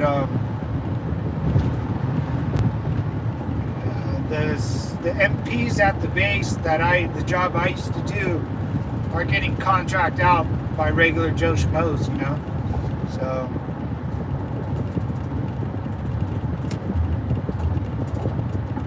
this channel's growing too. Yeah, man, it's getting bigger. I can't believe it. I can't believe it's I just started, even my like shorts I post of a little war memorials and history. I posted like the Red Baron and World War I. I saw the replica. Yeah, it had to be a replica. Well, they had actually the piece of it that was shot from the Red Baron as an old German red plane. I don't know who shot him down, but someone shot his ass down. I think they had the hood of it or something. But yeah, man, even those shorts are getting more views. It's pretty cool. I'm glad people are enjoying and being kind and polite, because I'm sure you can go on a million YouTube channels and get a bunch of weirdos. But yeah, it's been I only started this in February. It was my first video. I'm sitting in my garage, and I was just going through a rough time with my buddies passing away, and I just decided to make a video, and I haven't really stopped yet. I've been having a good time. Good time talking about my past and answering questions too, man. That's why I kind of started. I wanted if anyone, because I always go out, when I always used to go out to bars, and people would always ask me, and I was always with my buddy Freddie, man. He's my best friend, man. I grew up, same guys with my battle buddy and my buddy Herman. We were all friends, but my buddy Freddie, we used to go out and hit the bar scene a lot. The conversation would get brought up that people would ask me stuff. But in a bar, when I'm half off my rocker, you just kind of, my buddy Freddie would always go like, you'd always tell the person, it's not fucking important, shut the fuck up. Like, we're not talking about this at a bar at 2 in the morning, And I'd be like, that's my man. Like, I don't want to talk about this right now, but it's nice to do it, in a steady environment when people are not 3 sheets into the wind. So yeah, I mean, it does me some good. So I'm glad. And I've had multiple people tell me, like, you need to talk to a therapist. I'm like, I'm not talking to no therapist. You guys can be my therapist. Now, if I'm ever off track, boys, you could just, you get me back on track. It's okay. I fall off every once in a while. I love the vids and shorts. Very informative. Oh, nice. I'm still here, by the way. Little Bruce.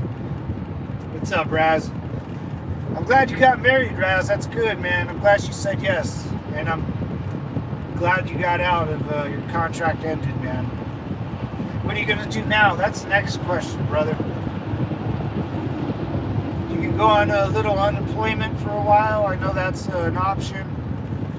You got to get something more steady, more, something that will last you a while. Get a nice cushy job. You can always go home and be with your loved ones.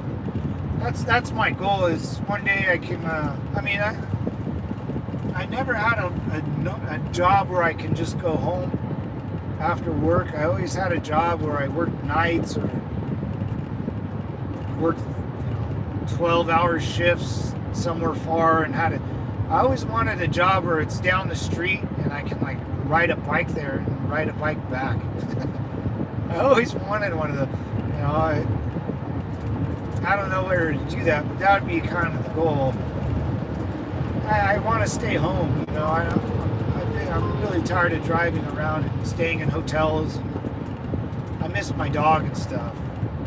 And that was the goal from the very beginning of my military career, was to go home. And one day I will. One day, I promise everyone. One day I'll do a live video from, I don't know, maybe I do want to buy, I say home, but I do want to buy an RV and go sightseeing and take a whole year off and go sightseeing and stuff. See Mount Rushmore. I'm gonna go see Mount Rushmore. I have the RV, I just need a truck, actually. Me, my dad, and my brother, we all bought an RV together. So my brother has a truck, but I want my own truck to go to pull it and go to, like, I don't know, like go the national, the Tomb of the Unknown Soldier. I want to go out there, see the White House, the Capitol, stuff that, doesn't really matter to me, but it's part of American history. I really want to go see the Constitution. That has to be on a frame, like national treasures. You're already employed? Really? What do you do, man? Oh, don't. If you don't want to say it out loud, that's okay. Oh, nice. On another stream, your security license? Tell them to Google it. Nice, Raz. Well, that's a step for you that you don't have to do, is find employment. That was my hardest part. It was like, all right, well, you're out of the Marine Corps and you have all this skills and knowledge. What do you want to do? I was like, oh, I guess I'll become custody officer. And I did that. And you start working for a police department, and then I stopped doing that. So that's good that you found a career or a job. I work 12s now, and it gets to me sometimes like I really don't make the right choices to set me up for less stressful and less physical. It gets to me sometimes like I really didn't make the right choices. Right and wrong choices, man, that's that you're putting a lot of pressure on yourself, right or wrong, left or right, that's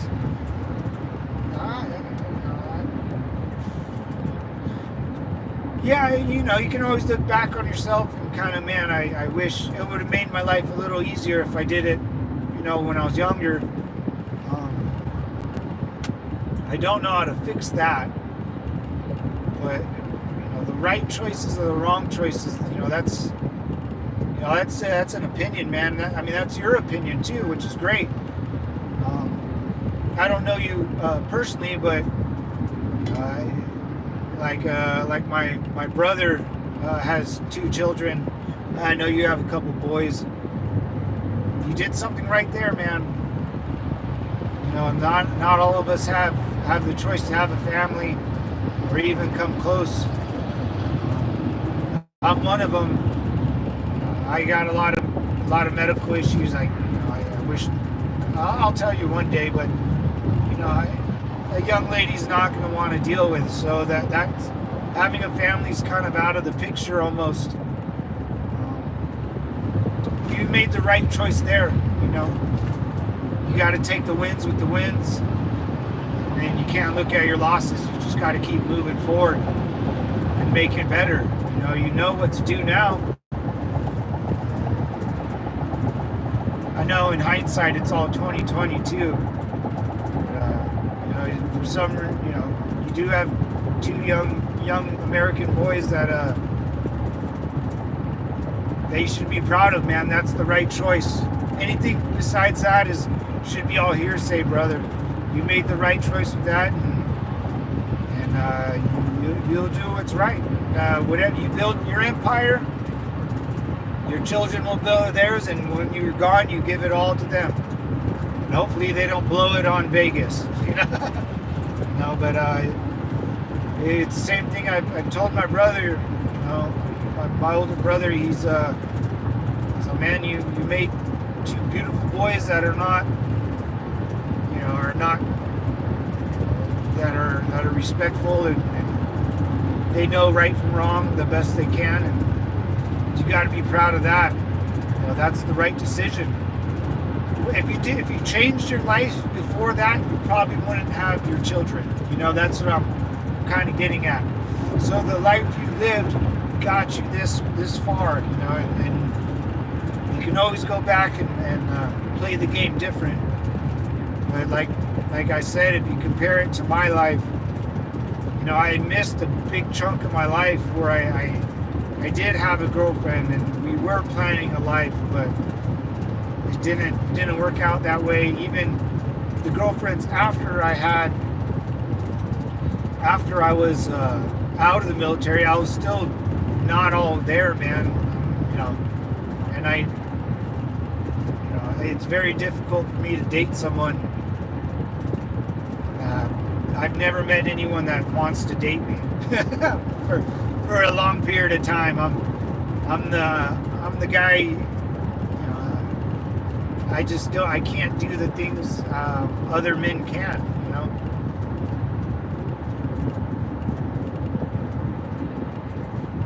It's very hard for me because I can't, like, yeah, man, I can't, I'm not all there. Like, I'm not, physically, you know, let's just say I can't bend over and pick up my son. I can't pick up my wife and walk her down the aisle. You know, there's things in my life that are, that I can't do anymore. And I eventually have to tell whoever I'm dating that, and it goes beyond bending over and picking stuff up. It's just out of. I've been dealing with these problems for so long that I can't.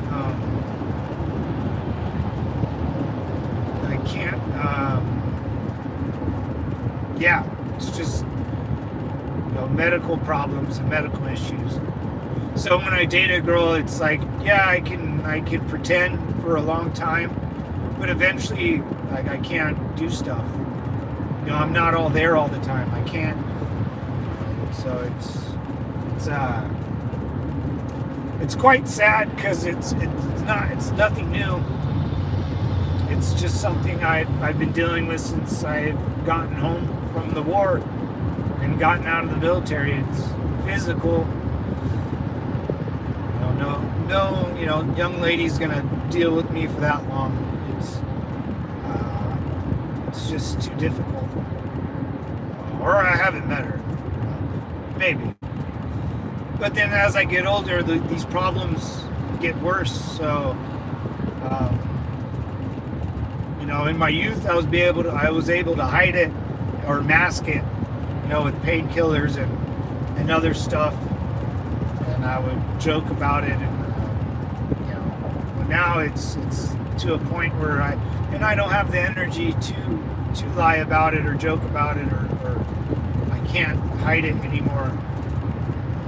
Nor do I want to. You know, I tried, and every time I failed, because you can't hide things from people that are around you all the time.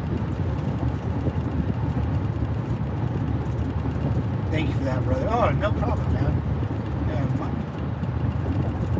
my information is classified. Yeah, agent. You don't want to be telling random people that crazy stuff, man. Unless you're out and you're totally changing careers.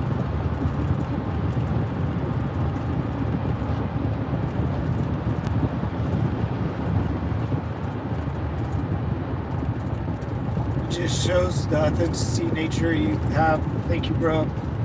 Much love. It's always God's plan that we also ourselves plan to be. Oh yeah. No problem, man. Because that's the wax on, wax off. You know, you got to take what you have and hold it tight, man. Because if you lived your life another way, you can't go back, make your life better than have what's good in your life now. You know, there's a big trade-off. You know, I did things that, you know, my brother and people look up to and admire and give respects to, and I give you credit because I admire what you do and how you're a father and how you raise your children and how your household is presented and how you act as an American here. You know, do you have heart to be an American? It's a struggle, man. It's not easy. So that's I look at you know, yeah, I look at because I can't have that. There's no way, man. There's no way. I hope maybe one day, but you know, I already walk with a walking cane. most part. So there's things things I just can't do. Nor, if I ever throw out my back, and it's bad, man. It's so bad. Like, there's no way I'll be living with children or a wife with a thrown out back. I can't move. I'm not able to move. So, no, man, I admire what you guys do, man, because I know being a father is really hard, and it's a challenge, and it's a step in life that some of us will never have, man. We'll never have. And you can say, I know some guys on here are divorced, or some ladies too jump in the chat. So if you're a lady, Simplify, thank you for stopping it. But yeah, it could, some steps we take we're not even ready for, but we keep going through it. So you've been through it, man, and you're a father. You gotta have pride, and you gotta have heart. People count on you, and I think that's one thing I can't do anymore. I can't be that accountable anymore, because if something goes wrong with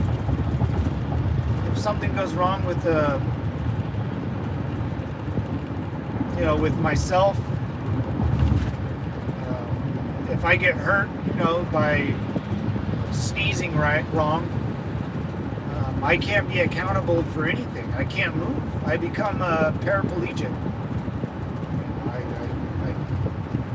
And it takes like a week for me to even get up and walk around. And I mean walk, I mean shuffle. But most of the time I'll end up just crawling to like the restroom, which the restroom is even hard to do because I have to the restroom. Going to the restroom is a struggle. So it gets but I don't look at it as I'm disabled. It's just something I deal with. It's shit. I got kids. It's kind of shit. I can't do that. It's like, I can't hang out with you. I can't go to the bar at on Friday night. I gotta wake up. I got kids, and I gotta wake up Saturday morning for baseball. It's just a different type of. It's a different type of. That's how I look at it, anyways, or how I get through the days. It's a struggle, man, and it's not easy, but that's why we're here, man, and we're trying to figure things out one day at a time, and if you have an image in your head of a white picket fence and a lovely wife and a family, I don't know who gave you that idea, but sometimes it doesn't come true, and that's okay, man. Like I said, you're doing this for the first time, just like I am. There's no rules or regulation to how to live this crazy life, but as long as you have pride and heart in whatever you do, you can't be persuaded to do anything someone else wants you to do. You should know that. It's hard knowing that, because your mind will crush you, man. Your own mind will crush you. Thank you, man. I appreciate that. I'm gonna be a good father. Yeah, I know you are, Raz, for sure, dude. I had a disable, and I hid it from my ex, and eventually I realized I can't keep hiding stuff. Yeah, Agent. Yeah, man. I came to that conclusion too. Yeah, man. You can't hide stuff like that. The more honest you are, the better. And, I used to have a huge ego, and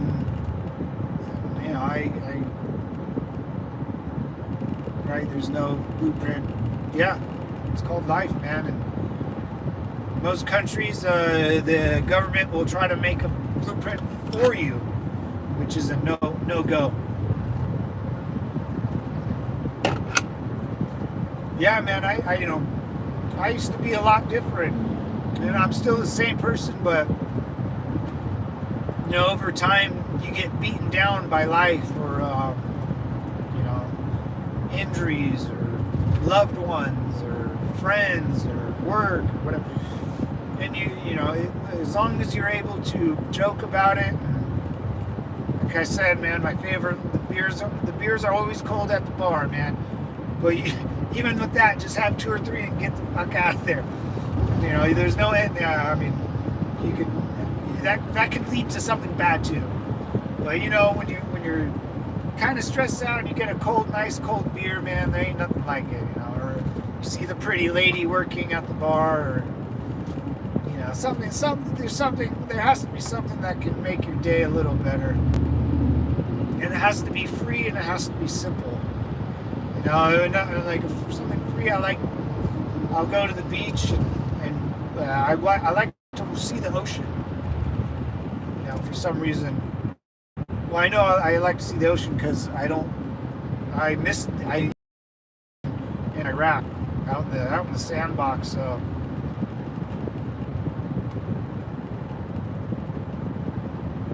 yeah, always have a place to isolate yourself for a little bit. Know that's your place to collect your thoughts and get your act together, because people depend on you whether you know it or not. You might seem worthless, or an ATM where your kids only ask you for money and ask you for stuff. That's good. They're asking you for stuff because they need help, or they need it. Sooner or later, they're going to stop asking you. And once they stop asking you, then you're doing your job, because they're doing it on their own, And then, my mom would always complain, like, "Oh, your older brother. Well, every time he calls me, he just calls me because he needs something." I was like, "What do you want him to call you for? You're the sergeant. You need what is he going to call Jesus? You're his Jesus. Like, seriously, you need to understand that, you're not being used. You're the last all end all of everything." Watching your channel really helps me out. Like, really, hey, I'm here. That's why I'm here, brother. I'm here for you, man. I go on a walk when I think about something. Yeah, a walk. My dad will go to, he'll go to the church, the Catholic church we used to go to, but he'll go to a little place next to it, his own little nook. And collect his thoughts and say a prayer and make sure. But, we get worked up so much that we end up doing something stupid, or that's why you got to find your place, whether it could be just driving, or I kind of like driving. Well, my new place is driving and just talking to you guys,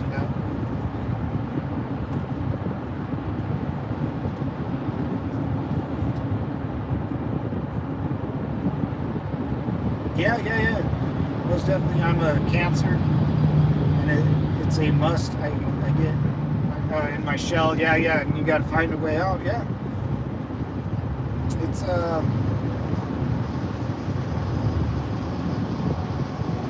and sometimes the people that hurt you most are the ones that you love.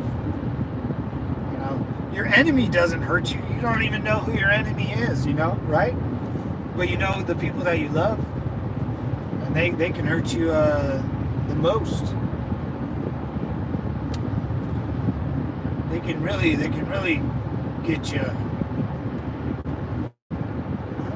Which way am I going? Let's go this way.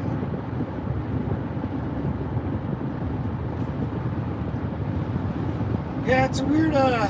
It's super weird, man.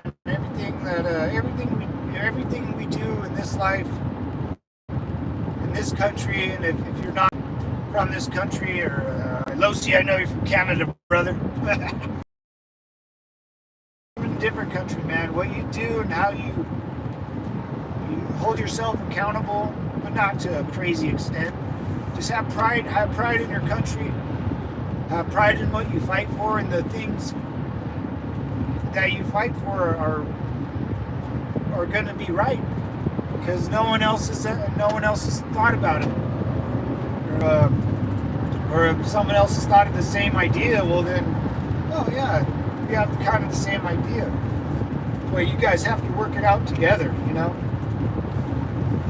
Whatever idea it is, it could be a bad idea too. That's why if we work it out and be like, oh, that's a bad idea.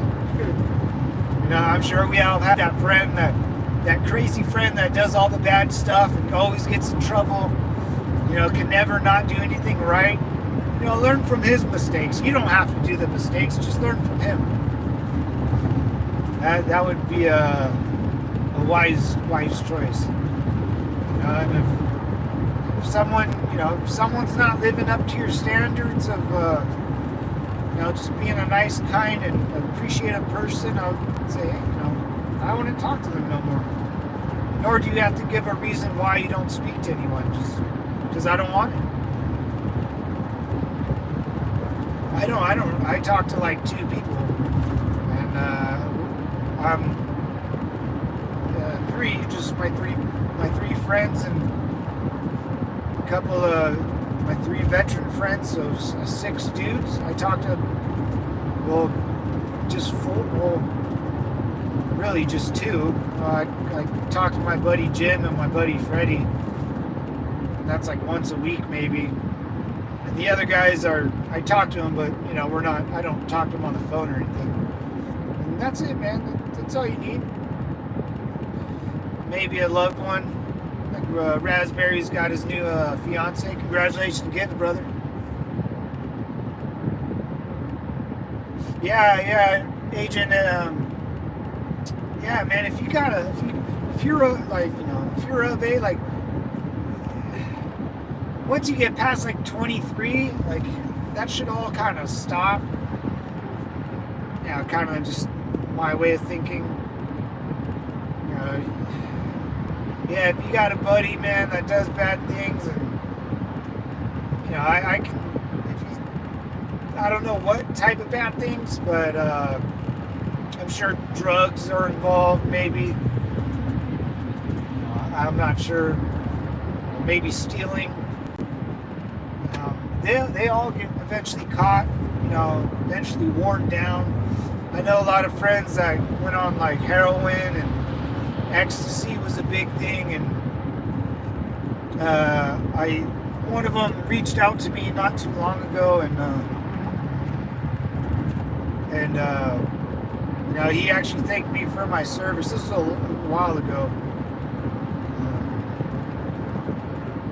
but what was I going to say? He went down a bad path, and he has a wife and kid now. He works, I think, for an electrical company or some sort of construction. Probably a hard job, because he, after high school, he didn't really do much. He just kind of effed off and did a bunch of drugs and whatever. But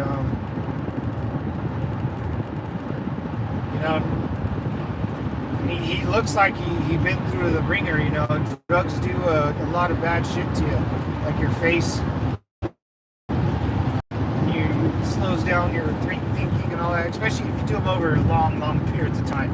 I mean, this guy was doing it for a long time. You do it every now and then, you're good. But hopefully, some people just need to grow up their own way. My brother was kind of a troublemaker, and had some problems, but the minute he became a father and a husband, he's an awesome father, dude. He's always taking time off work to go hang out with the son and take him to places and doing great stuff, and I'm like, dude, I don't, that's why you fathers, man, you guys get this, I swear I don't have this in me, like, fathers get this sort of dad strength, man, that's unmatched. It's like a mother's intuition or dad's. There's something about fathers that they can keep going. Because that's what when your son's young and you got and he's crying all night, he's fucking throwing shit at you, and he's asking you for money because he doesn't care where money comes from. There's always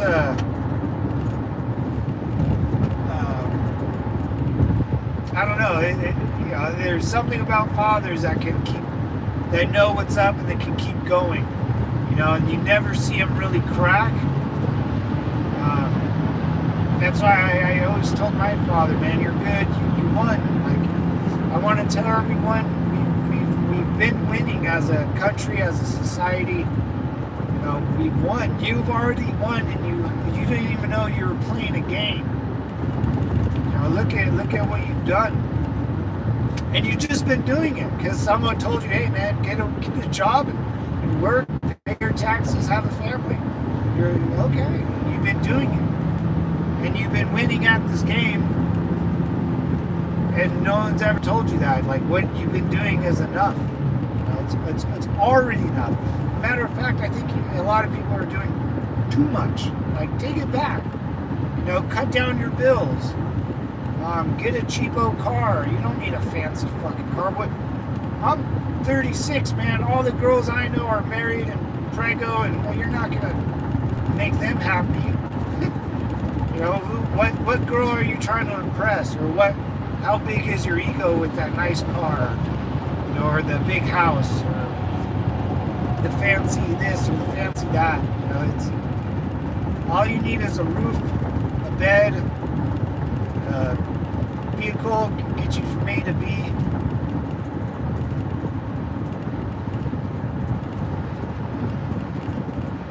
You always have the devil, which is us, to talk to and vent. We are here, bro. Thank you, Rebound. Semper Fi, brother. I appreciate that. My friend, at least I passed getting my contract renewal. That's good, yeah, man. And if you failed, you just try again, brother. It's the best thing about America. You're always going to have a second or third chance. Always.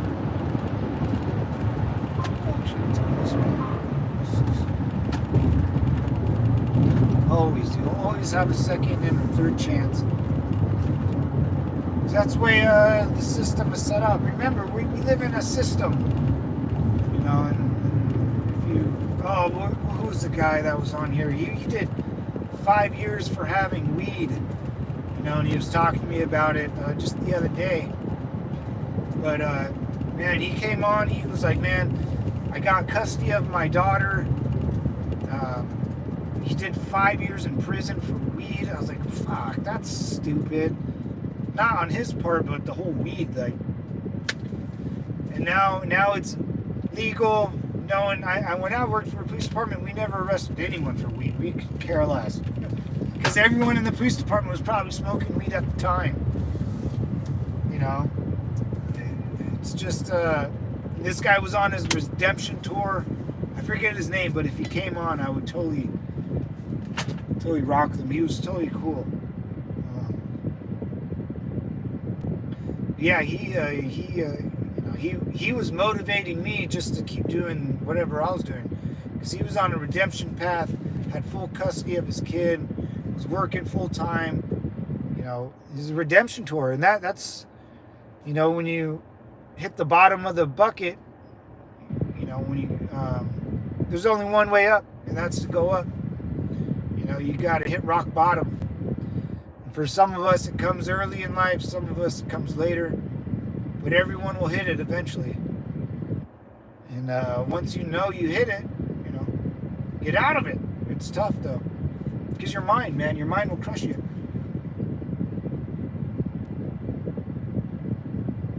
That's why you told me about life, especially mine, really touched me to my soul. Yeah, man, yeah.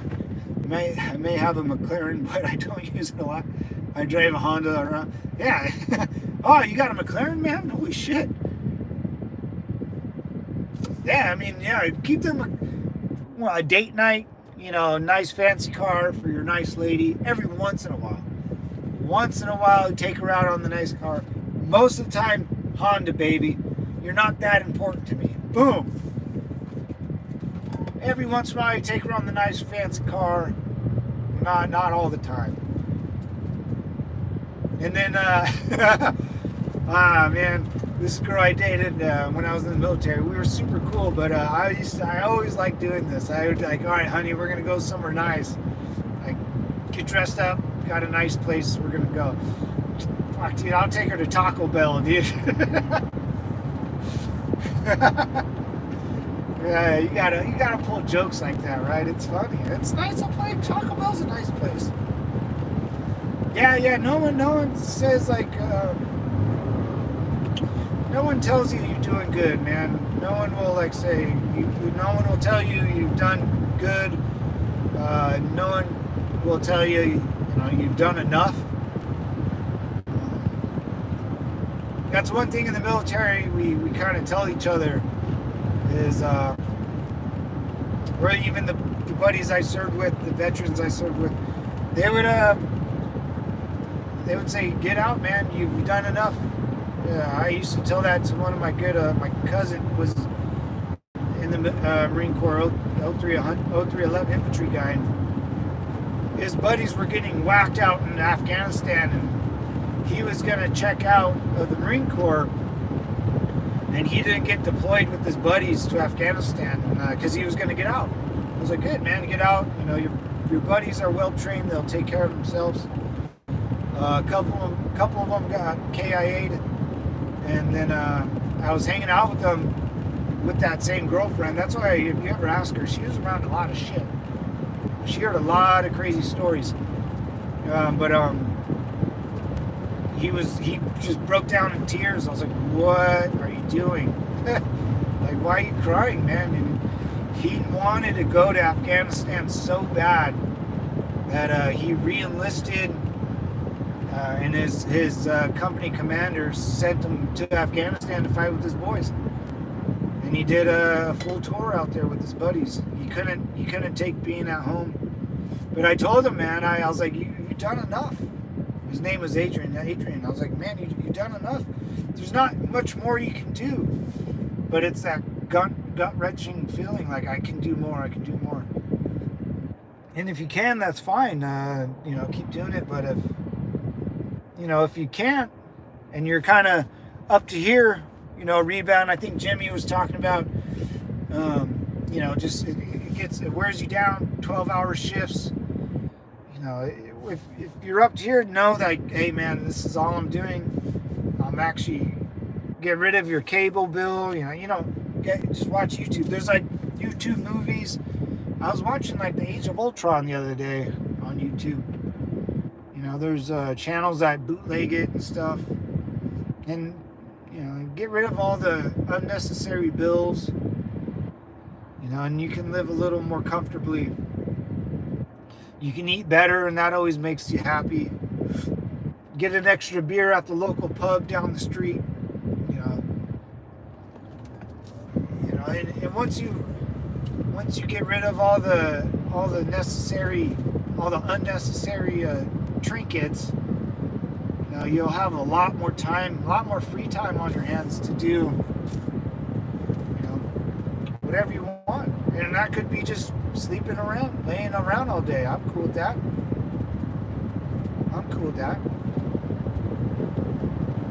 Man, I went up a mountain. My ears are plugged. That's what I know you did good early in your life. Thank you, brother.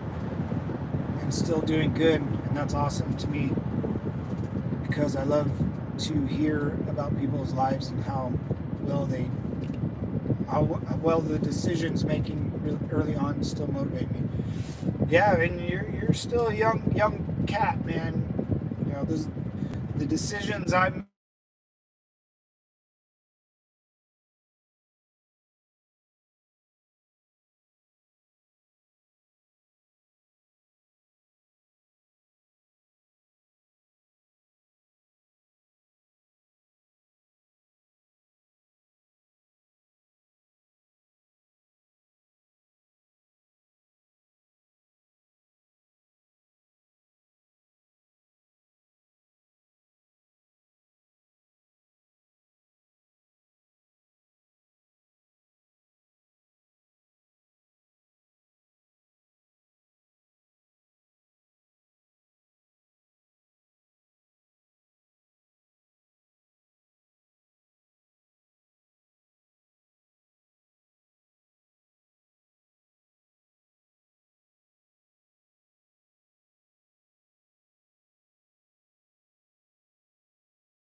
Hey, there we are. I don't know what happened.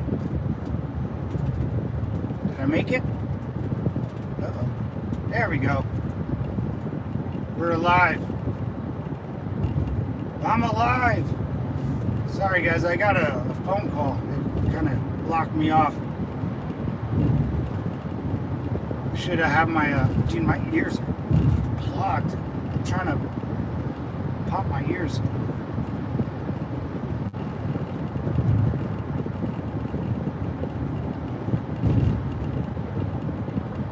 I thought we lost you for a sec. We're back, baby. Where are you driving today? Canada? I want to visit Canada. I don't know why. I don't know why. I'm actually by Camp Pendleton, the Marine Corps base out here. Base I was stationed at.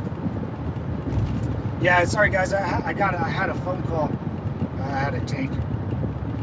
I can't believe it's already 10 o'clock. Pretty crazy.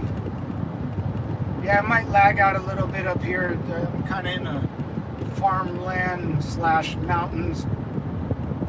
Kind of by, yeah, Hamilton. Because I got to go to Miramar. Miramar is another Marine Corps base I was stationed at. Miramar, San Diego. It's so in the middle, like the Marine Corps has Camp Pendleton, which is like the main Marine Corps base. Miramar is like the Marine Corps. It's the Marine Corps Air Wing. So all our fighter jets are there. And then MCRD is the boot camp right by Miramar, San Diego. And then 29 Palms is in the desert. And that's where you, another training facility for infantry. So there's only technically, Camp Pendleton's the base. The other three are bases, but we don't really say they're bases. They're just there. So Camp Pendleton, and then we have Japan, and then I think North Carolina there's a base. I forget the name of it. I think it's in North Carolina. Yeah, just driving towards the ocean here. I always try to stay close to the ocean as much as possible. I have a thing for it, man. I don't want to ever leave it again. Because if I leave it again, I'll get real scared. Real scurry. Oh, there we go. Oh, my ear popped. Oh, whew. Oh, that felt good. Yeah, my stream was lagging, Agent. Sorry about that. The scenery, yeah, that's why I try to get the scenery for you guys. I try to show I try to show Southern California. Northern California sucks. Sacramento, above LA, like if all those like tall buildings are here, and the minute you go, you'll hit LA County, like right around here. The closer you get to the tall buildings and above, no go. No go. Even south of those buildings are kind of ghetto. La Puente. There's East Los Angeles. They get a little sketch, but they're not bad. But the farther south you are from LA, the better it gets. I think. I could be wrong, but you know, who am I?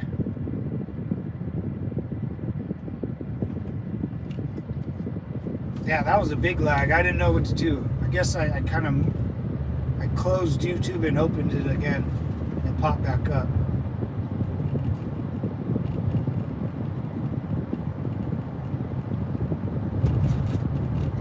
What's up, Paul? How you doing, man? Welcome to the compound, brother.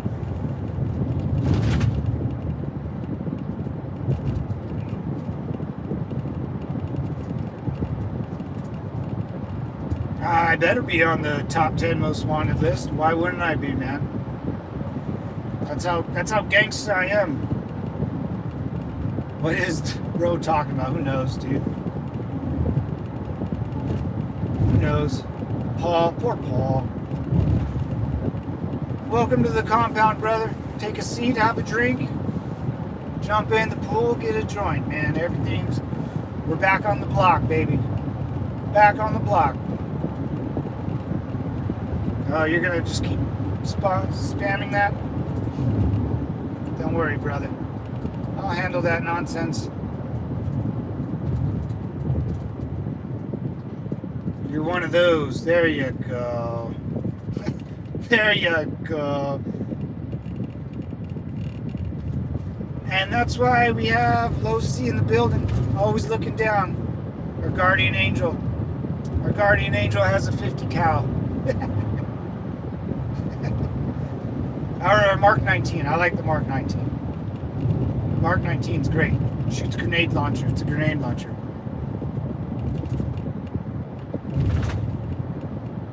Yeah, we definitely don't allow that weird stuff. Like, who has time to do that? That's always kind of weird to me. I used to be a balls lord. I don't know. Yeah, I don't know why people have like a lot of time on their hands to come on and start spamming stuff, you know. And that like makes no sense. I don't understand. People have a lot of mental illnesses. That's.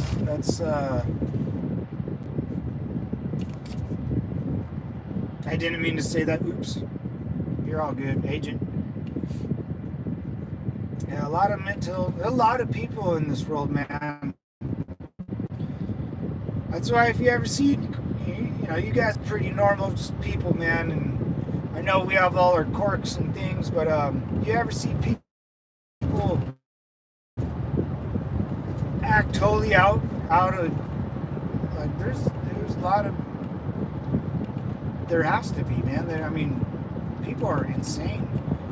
The people like in Iraq were pretty chill, but there's people out there, man, that really believe in you know, if you're a non-believer, they don't want you on this earth. Like it's I've never met anyone that had so much hate in their heart for someone else that doesn't believe what they believe in. You know, it's just a belief, and they take it just out of control, man. It's pretty wild. You know, you can believe whatever you want, you can do and say whatever you please, but I'm not going to hurt you for that. But they think, you know, you shouldn't be breathing the same air you're breathing. And I don't get it.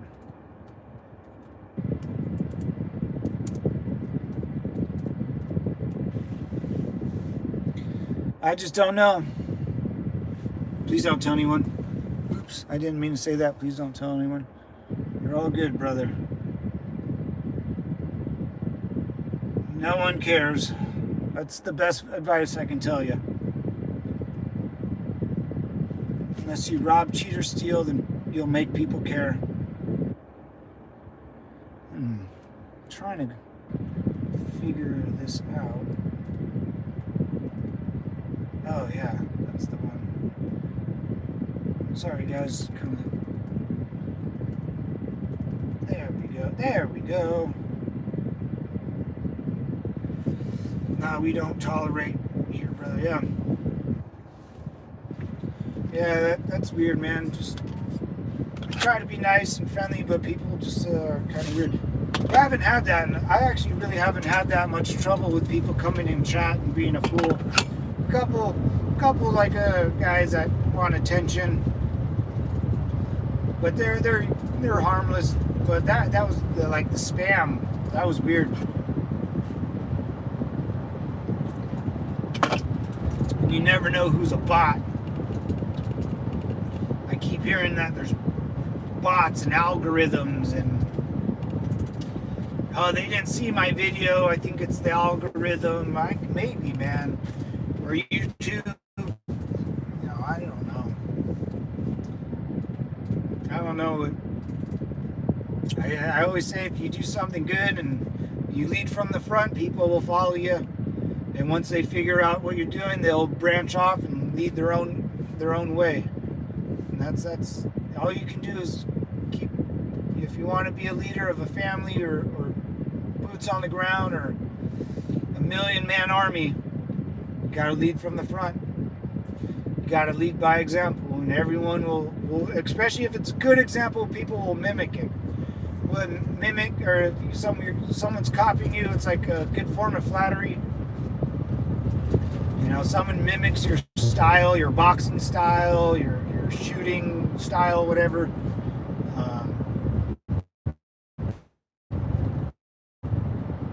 You know, that's because you're fighting hole a certain way and has a lot of things that they like in their fighting hole. Well, you just kind of mimic that. And then you ask, hey, why did you do that? Well, I put a hole down here because if a grenade comes in my fighting hole, I can kick the grenade into the hole and it just blows up in the hole, in the dirt. It doesn't blow my feet off. And all the shrapnel will go inside the little hole, make a tube hole. You know, stuff like that. You pick up veterans, people that have done it, pretty much, you know, will know some good knowledge about things to help you out.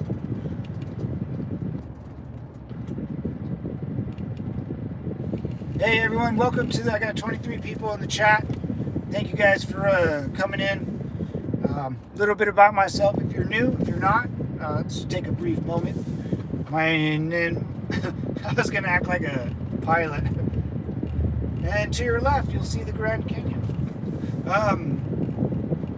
I used to serve this fine country, the United States Marine Corps, as a military police in 5811 during the Iraq-Afghanistan War, Operation Iraqi Freedom, Operation Enduring Freedom, under the Bush and Obama administration. It was one hell of a ride, so if you have any questions, feel free. Feel free. Got a lot of good people in here, that a lot of good patriots from all sorts of countries. We got Australia, Canada, USA, South Africa. I think Laura is from the Middle East. She stops in every once in a while. Banton's from Africa. I think Kenya. So a lot of good. I got a Ruski that joins here every time. No one from Ukraine yet. Never met anyone from Ukraine. Maybe one, but no one from Asia, anything like that. No, I don't think Britain. I know some guys. I think I can see like where a lot of people watch from, what country. Like it's USA is number one, and then United Kingdom is number two. So I know you British, you redcoats watch. I know, man. I know you guys do. I appreciate it. You guys, I kid. United Kingdom's like the big brother that we never wanted, but we have, so we got to deal with them. It is what it is, and we fight wars together now. We're not angry at each other no more. The one military we need fighting with us now is Canada. Always fights with us. United Kingdom, Great Britain. We need Mexico to step their game up here. If Mexico ever gets their shit together, we would be able to get a lot of people in our military, because they would do it for benefits and stuff, man, and to get the green card. Or like the Mexican army could train with us, but they don't even have an army. They don't really have anything. They use us for protection. Except in World War I, the Kaiser of Germany sent Mexico. What a moron. This is how dumb people are. The Kaiser of Germany sent Mexico a telegram saying, if you invade California and Texas and New Mexico, we will supply your war effort to knock America out of World War I. Not only did our government receive that encrypted message, but the Mexican military and the Mexican government gave the message to us and said, hey, yeah, we're not doing that. And that was the deciding factor to join the Allied, whatever. Because I didn't think we really cared who won any war. It didn't matter in Europe, but yeah, that was the final straw for Germany. And they didn't realize that those countries that they asked to invade, California and Mexico, the people mostly live in California, or California, New Mexico, and south of Texas are Mexicans. Like half of California. Like, you go to any Mexican restaurant, they speak all Spanish. Like it's the little part of Mexico. Like there's little Italy in San Diego, or little Saigon for Vietnam, Chinatown. You know, there's Japanese restaurants everywhere in California. There's Taiwan places, Vietnamese. Oh man, dude, my parents' house, all the neighbors are Filipinos. All of them, dude. All of them. At least everyone. Like you look at my parents' house, everyone from the left, mostly all Filipino. All from the Philippines or Laos or Cambodia, because all those countries went belly up back in the day, man. So all those guys are first generation. They all moved here. One of my best mates in the Marine Corps, Jimbo, married a Vietnamese girl. Their parents came over from Vietnam during the Vietnam War. Hard-working American patriots, and they know what happens when government. Whoa, that's pretty neat. What are they doing here? Are those big old bricks? Big old. What the fuck is this? What is it? They're building more apartments? That's pretty neat.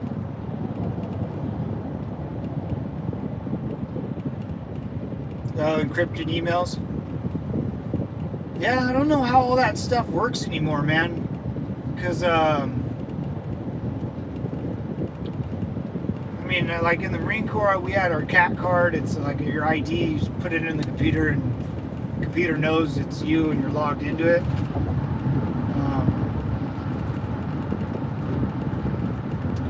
But like all the encrypted emails and the VPNs, and I have a Duo where you can't log into something, and you gotta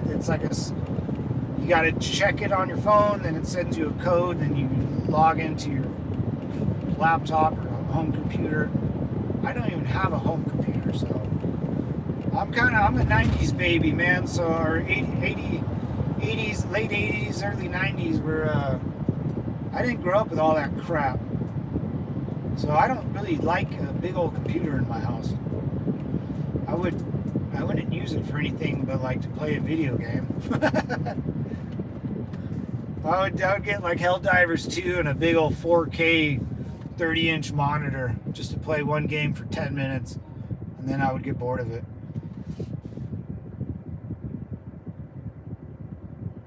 Yeah, I know. Yeah, that's why everything you do, Agent 205, remember it. Remember how it all works, and this way, when you get out and you're retired or have another career path, you can say whatever the hell you want, like I do.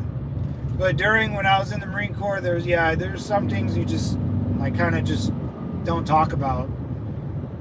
One, dude, man, like it's so funny to repeat this stuff because, like, it's kind of hard to believe because it sounds like some kooky movie, or but it's true. We would like every Friday before we'd leave base, we would get a brief like a PowerPoint presentation. The whole unit would be there, and they would go over incidents that happen around your area of operation, which would be where we live or the base. People were getting followed home. Army guys in other states were getting followed home or videotaped.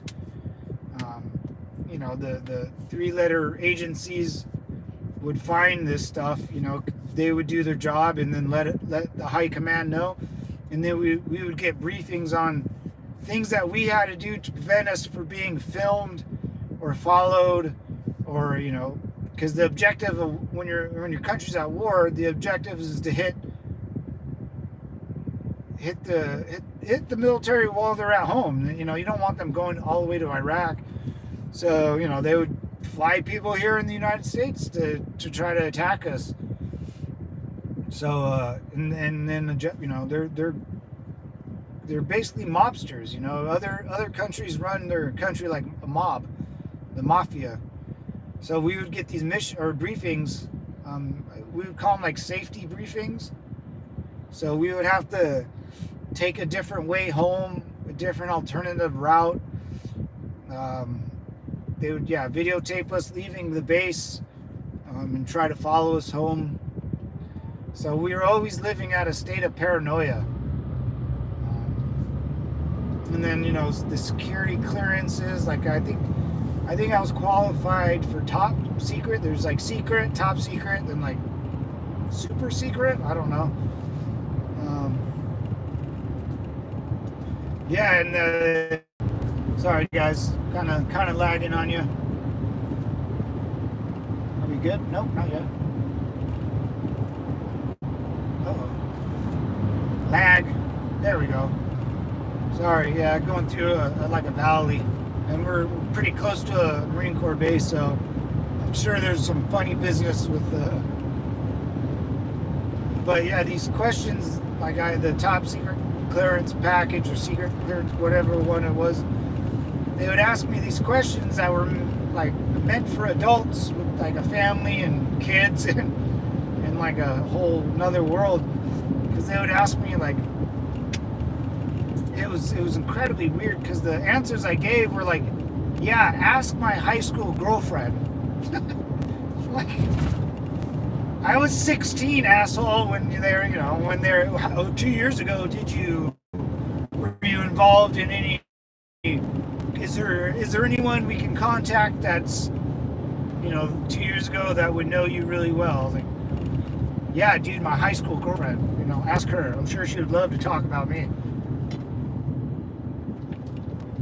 So it's kind of funny how it all like comes out. A YouTuber investigated a UFO.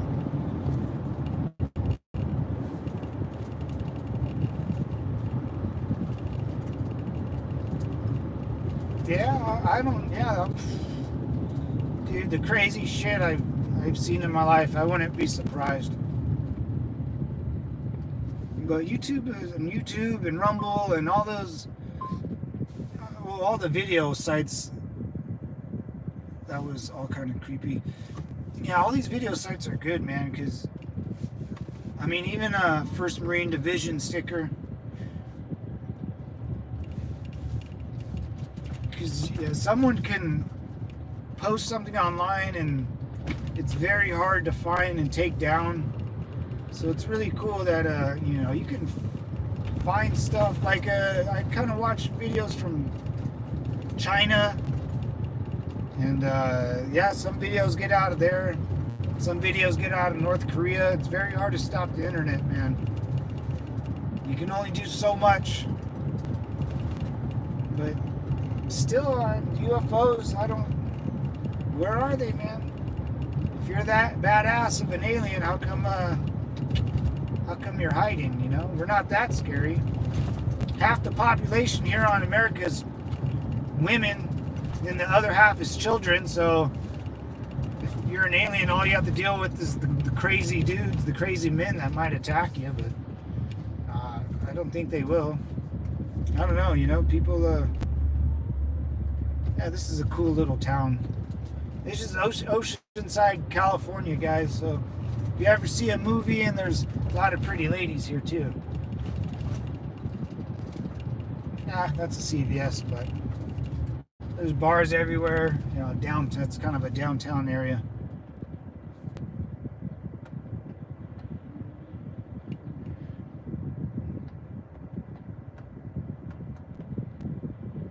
No, not. No. North.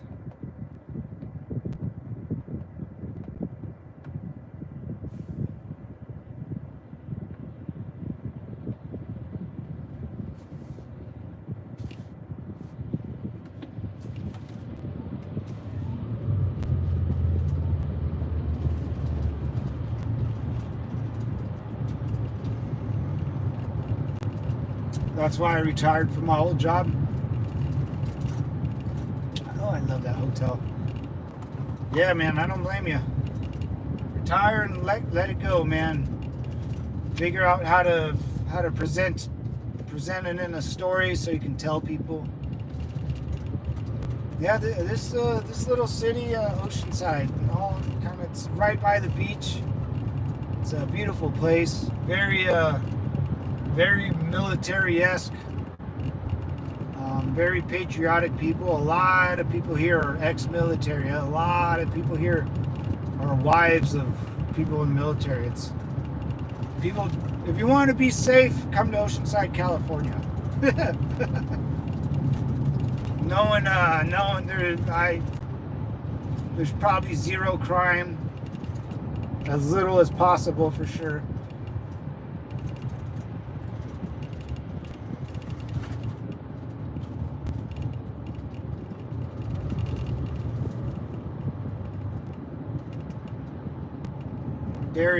Very patriotic people out here. It's nice too. Everyone comes here from other states. This is one of the biggest, or basically, if you're on the west side of the Mississippi River, you'll come to Oceanside, California. So a lot of out of towners. Very clean, very respectful place.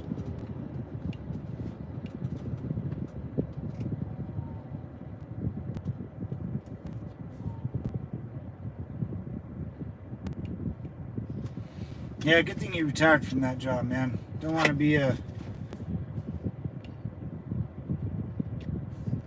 to do anything illegal.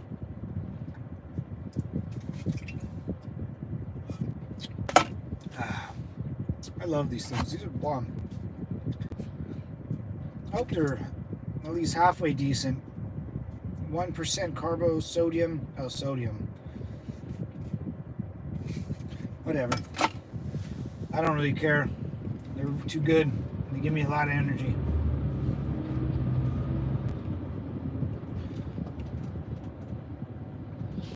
Oceanside Imports. Got a lot of flags. A lot of sports. You can surf. You can do anything. Yeah, I always recommend anyone, if you ever want to visit California, come to Oceanside. You won't worry about anything really. You can see all the cool stuff.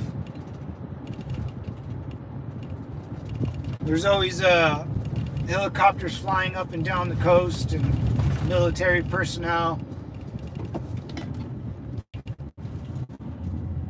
Always Ospreys, those beautiful dual engine Ospreys.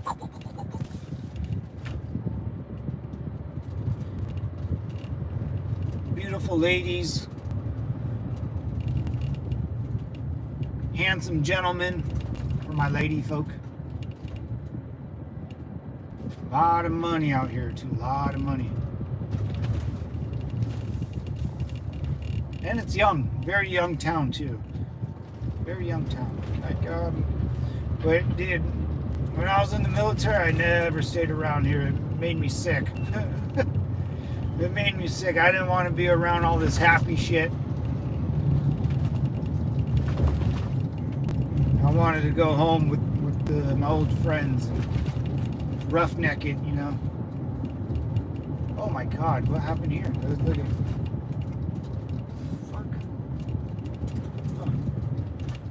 Who knows?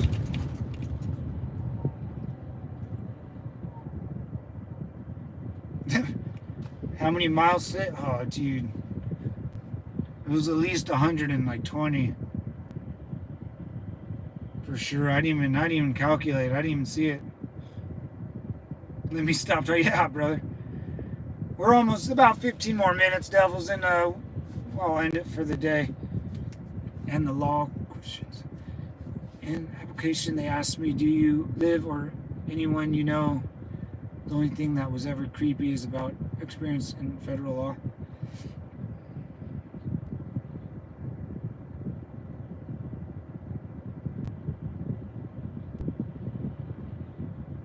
Yeah, man, it's very personal questions when you take those tests, or you gotta apply or whatever. Like, do they ask you the fucking weirdest questions? And it's like, well, yeah, like, have you ever, like, everyone always asks me, like, psych eval or therapist, you know, have you ever thought about killing yourself? I'm like, yeah, I had to. I wasn't getting captured alive by those jackasses over there. They smell. I didn't want to be around smelly people. Of course I thought about it, man. I had to. I actually had a plan to do it. I had a plan. I had to have a plan to do it, because that's what you have to think about, right? I never thought about it as a bad plan. That's a good plan, because I didn't want to be captured. You know, no way. They were gonna film me live on YouTube when YouTube had no restrictions, and chop off my head. Like, that's what they did. Those are the guys I dealt with. You know, no, I wasn't. Of course, I had a fucking plan to whack myself, dude. So it's hard to explain that to someone that's testing you for a psych evaluation. Very difficult. Very difficult. They don't really get it. They don't think that's good. But it's not, whether it's good or bad, it's, dude, like, that was just the way it worked. That's what happens when there's a lot of people that want to hurt you, and it's only you and 4 other people on patrol. You know, I have 50 other Marines on you know, in my unit, but when you're on patrol, it's just you and the guy to the left or right. Like, if they go down, then it's just me to the guy to the left, and if he goes down, then it's just me. Like, there's no one who saves the people that fight the war for the people. You know, no one comes out to save the people. You know, it's just you. So you got to make plans on plans, and if this plan goes south, then you go to the next one, until, you know, you're about to get captured. Then you got to. I'm not getting tortured. And it's just, who knows what, you know. I've heard stories, and I don't, you know, it's just not an ideal. And I didn't want my mother to, you know, it's not like you know, whatever. But there's no way in hell I was going to let these guys put me on fucking national TV in the United States and my head being chopped off and have my mother watch it. Brother. No way. And now, you know, it wasn't that. I mean, that was the main reason why that wasn't going to happen to me. It wasn't going to happen to me for any other reason. It's just, my mom was never going to see that. So there's always sacrifices. You always got to watch out for people that you love. Mother or father, especially my dad too. I think, to be honest, my mother would have dealt with it a lot better than my father. It would have killed my father, man. It would have absolutely ruined it. I mean, to even get that image out of your mind, you know, it would have been a nightmare. And I'm sure we all remember them, you know, on TV, on cable TV. They would play those YouTube videos and stuff.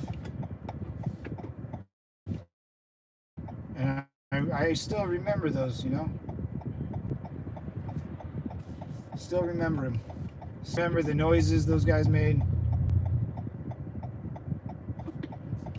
Holy shit, this dude just did a U-turn in like an alleyway. Yeah, man, those videos were rough. I remember the guy gurgling. You can hear him go and shit. The contractors. I remember they got a couple contractors, a couple Blackwater guys. See, those guys didn't make that plan, man, and they had to suffer the ultimate price. And the people that love them the most had to watch it. And there's probably those videos did more damage to that family than him just dying over in Iraq or whatever.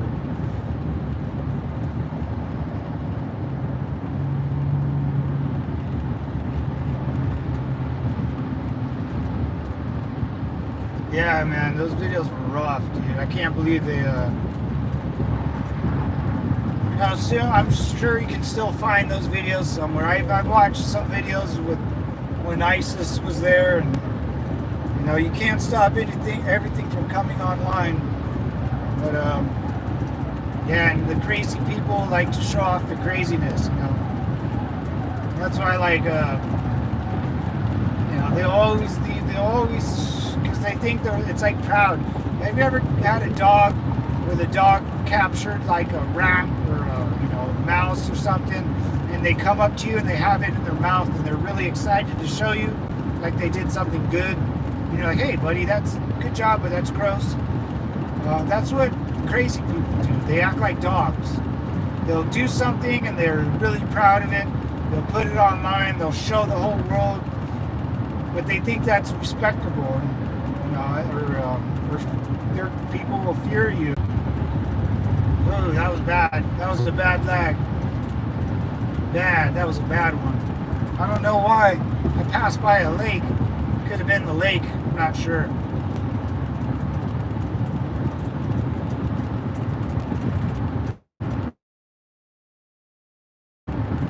I'm not sure. We're back.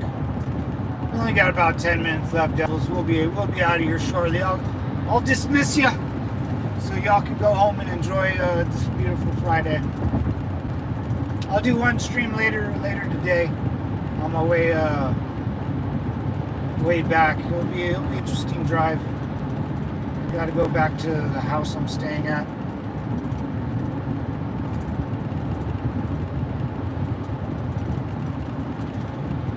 But it's all good. It's all good. I had a lot of people jump on the stream, man. It's crazy. I remember just having Raspberry and Low C would jump on, and Agent found it. Benton and Rebound would jump on every once in a while. But yeah, it seems like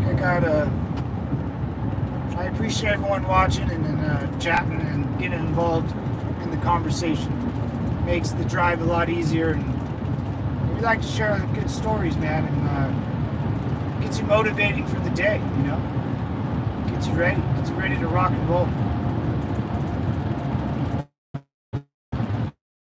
Yeah, if you're new here, got 24 viewers. What's up, Devils? How's it? You wonder why it's called the Devil's Compound? Well, in the United States Marine Corps, Devil Dog was a nickname given to us by the Kaiser's Army in Germany, the Second Reich, and we effed them up so bad that they gave us a nickname and gave the Marine Corps a nickname, Devil Dog, or Teufelhunden in German, Teufelhunden, and then it's been our name ever since, the Marines. So if you ever see a Marine, call him a Devil Dog and he'll respond. And Marines, we call each other Devil Dogs, or Devils to shorten it, because Devil Dog's a really long name. So we call each other ourselves Devils, and if you get a bunch of Marines or Devils in a room, Devil's Compound. Welcome to the suck. It is what it is. It is what it is. Okay, someone here. I'm going to stop talking about my old job. Oh wait, that's all. Oh wait, no, that's all.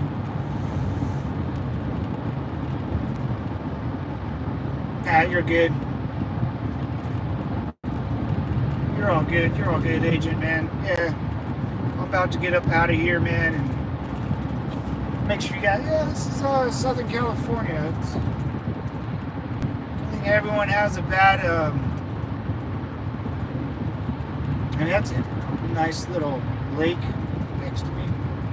Everyone has I think, a bad outtake on Californians. It's just our politics, man. It's LA. Whatever's wrong with LA, they have more people than most cities combined, so they always win. There's not much we can do about it. I mean, look at these houses, man. They're going to be up here on this mountaintop. You can even see them. They should be coming up soon, maybe. I mean, they're up there, multi-million-dollar houses. But the thing is, the people that own them bought them in the 70s or 60s, so they bought them when they were 100K or 200K. Like my godfather bought a house in the 80s for $400,000, but back then, that was a lot of money. And now he sold it for like $2 million. So it's not like people in California are rich. We just got really lucky. I mean, and no one's rich. They just own a house that is worth a lot, and they can put it. What's that thing called? What you do with your house? Reappraise it and pull money out of how much it's worth. So it's kind of funny money. A lot of people out here have funny money.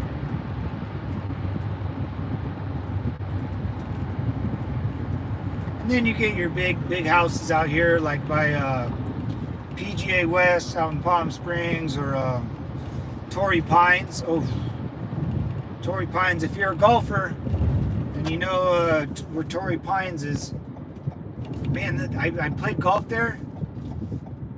The grass is just spectacular. It's like carpet, but way better. And it smells fantastic, man. It's a wild place. Right on cliffs of the ocean, and you just I wish I filmed that fucking trip. See, that's what I try to do. I do, like, California, you can do a lot of cool stuff. So I try to film it for other people, and a lot of war memorials, and I want to actually start going into VFWs, and because there's a lot in California, a lot of VFW.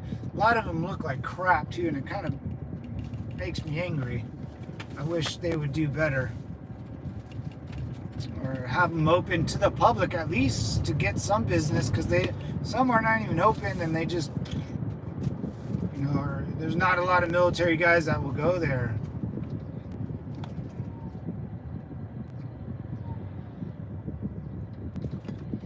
Damn, you got 3 Vics, dude? The McLaren's nice. You need to get rid of that. I hope you don't pay a lot on them, man.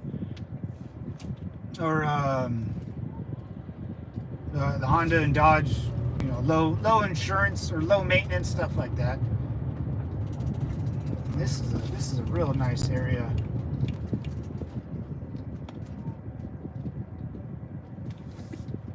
A lot of roundabouts now in California. They're putting a lot of roundabouts in, which is pretty cool. I don't mind me a good roundabout. Oh, wait, not this one. Sorry, bud. Let's go back. This one. Can drive like Tony Stark in Iron Man. The first one, he's driving up and down the coast of California, I believe, and he's by Malibu.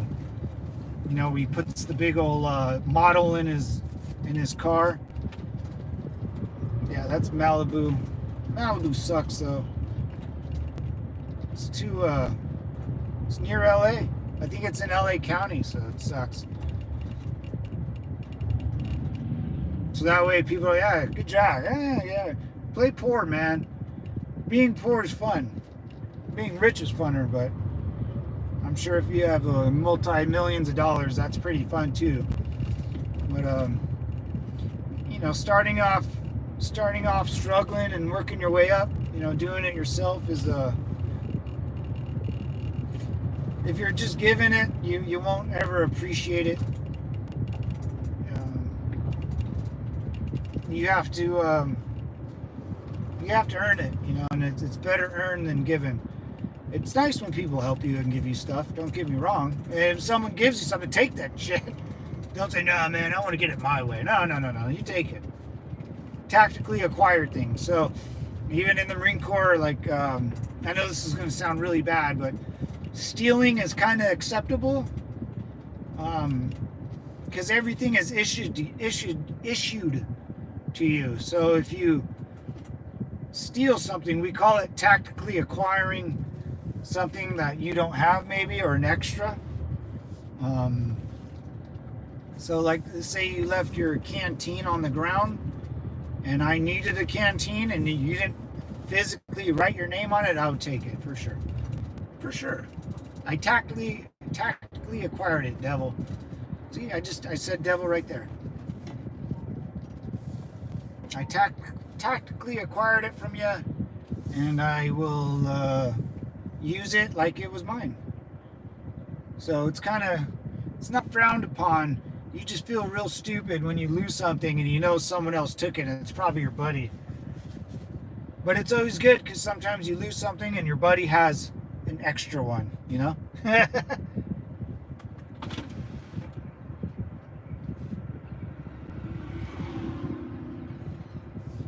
I can't, oh God, this guy's, I'm kind of like in a bike lane, and there's a biker now.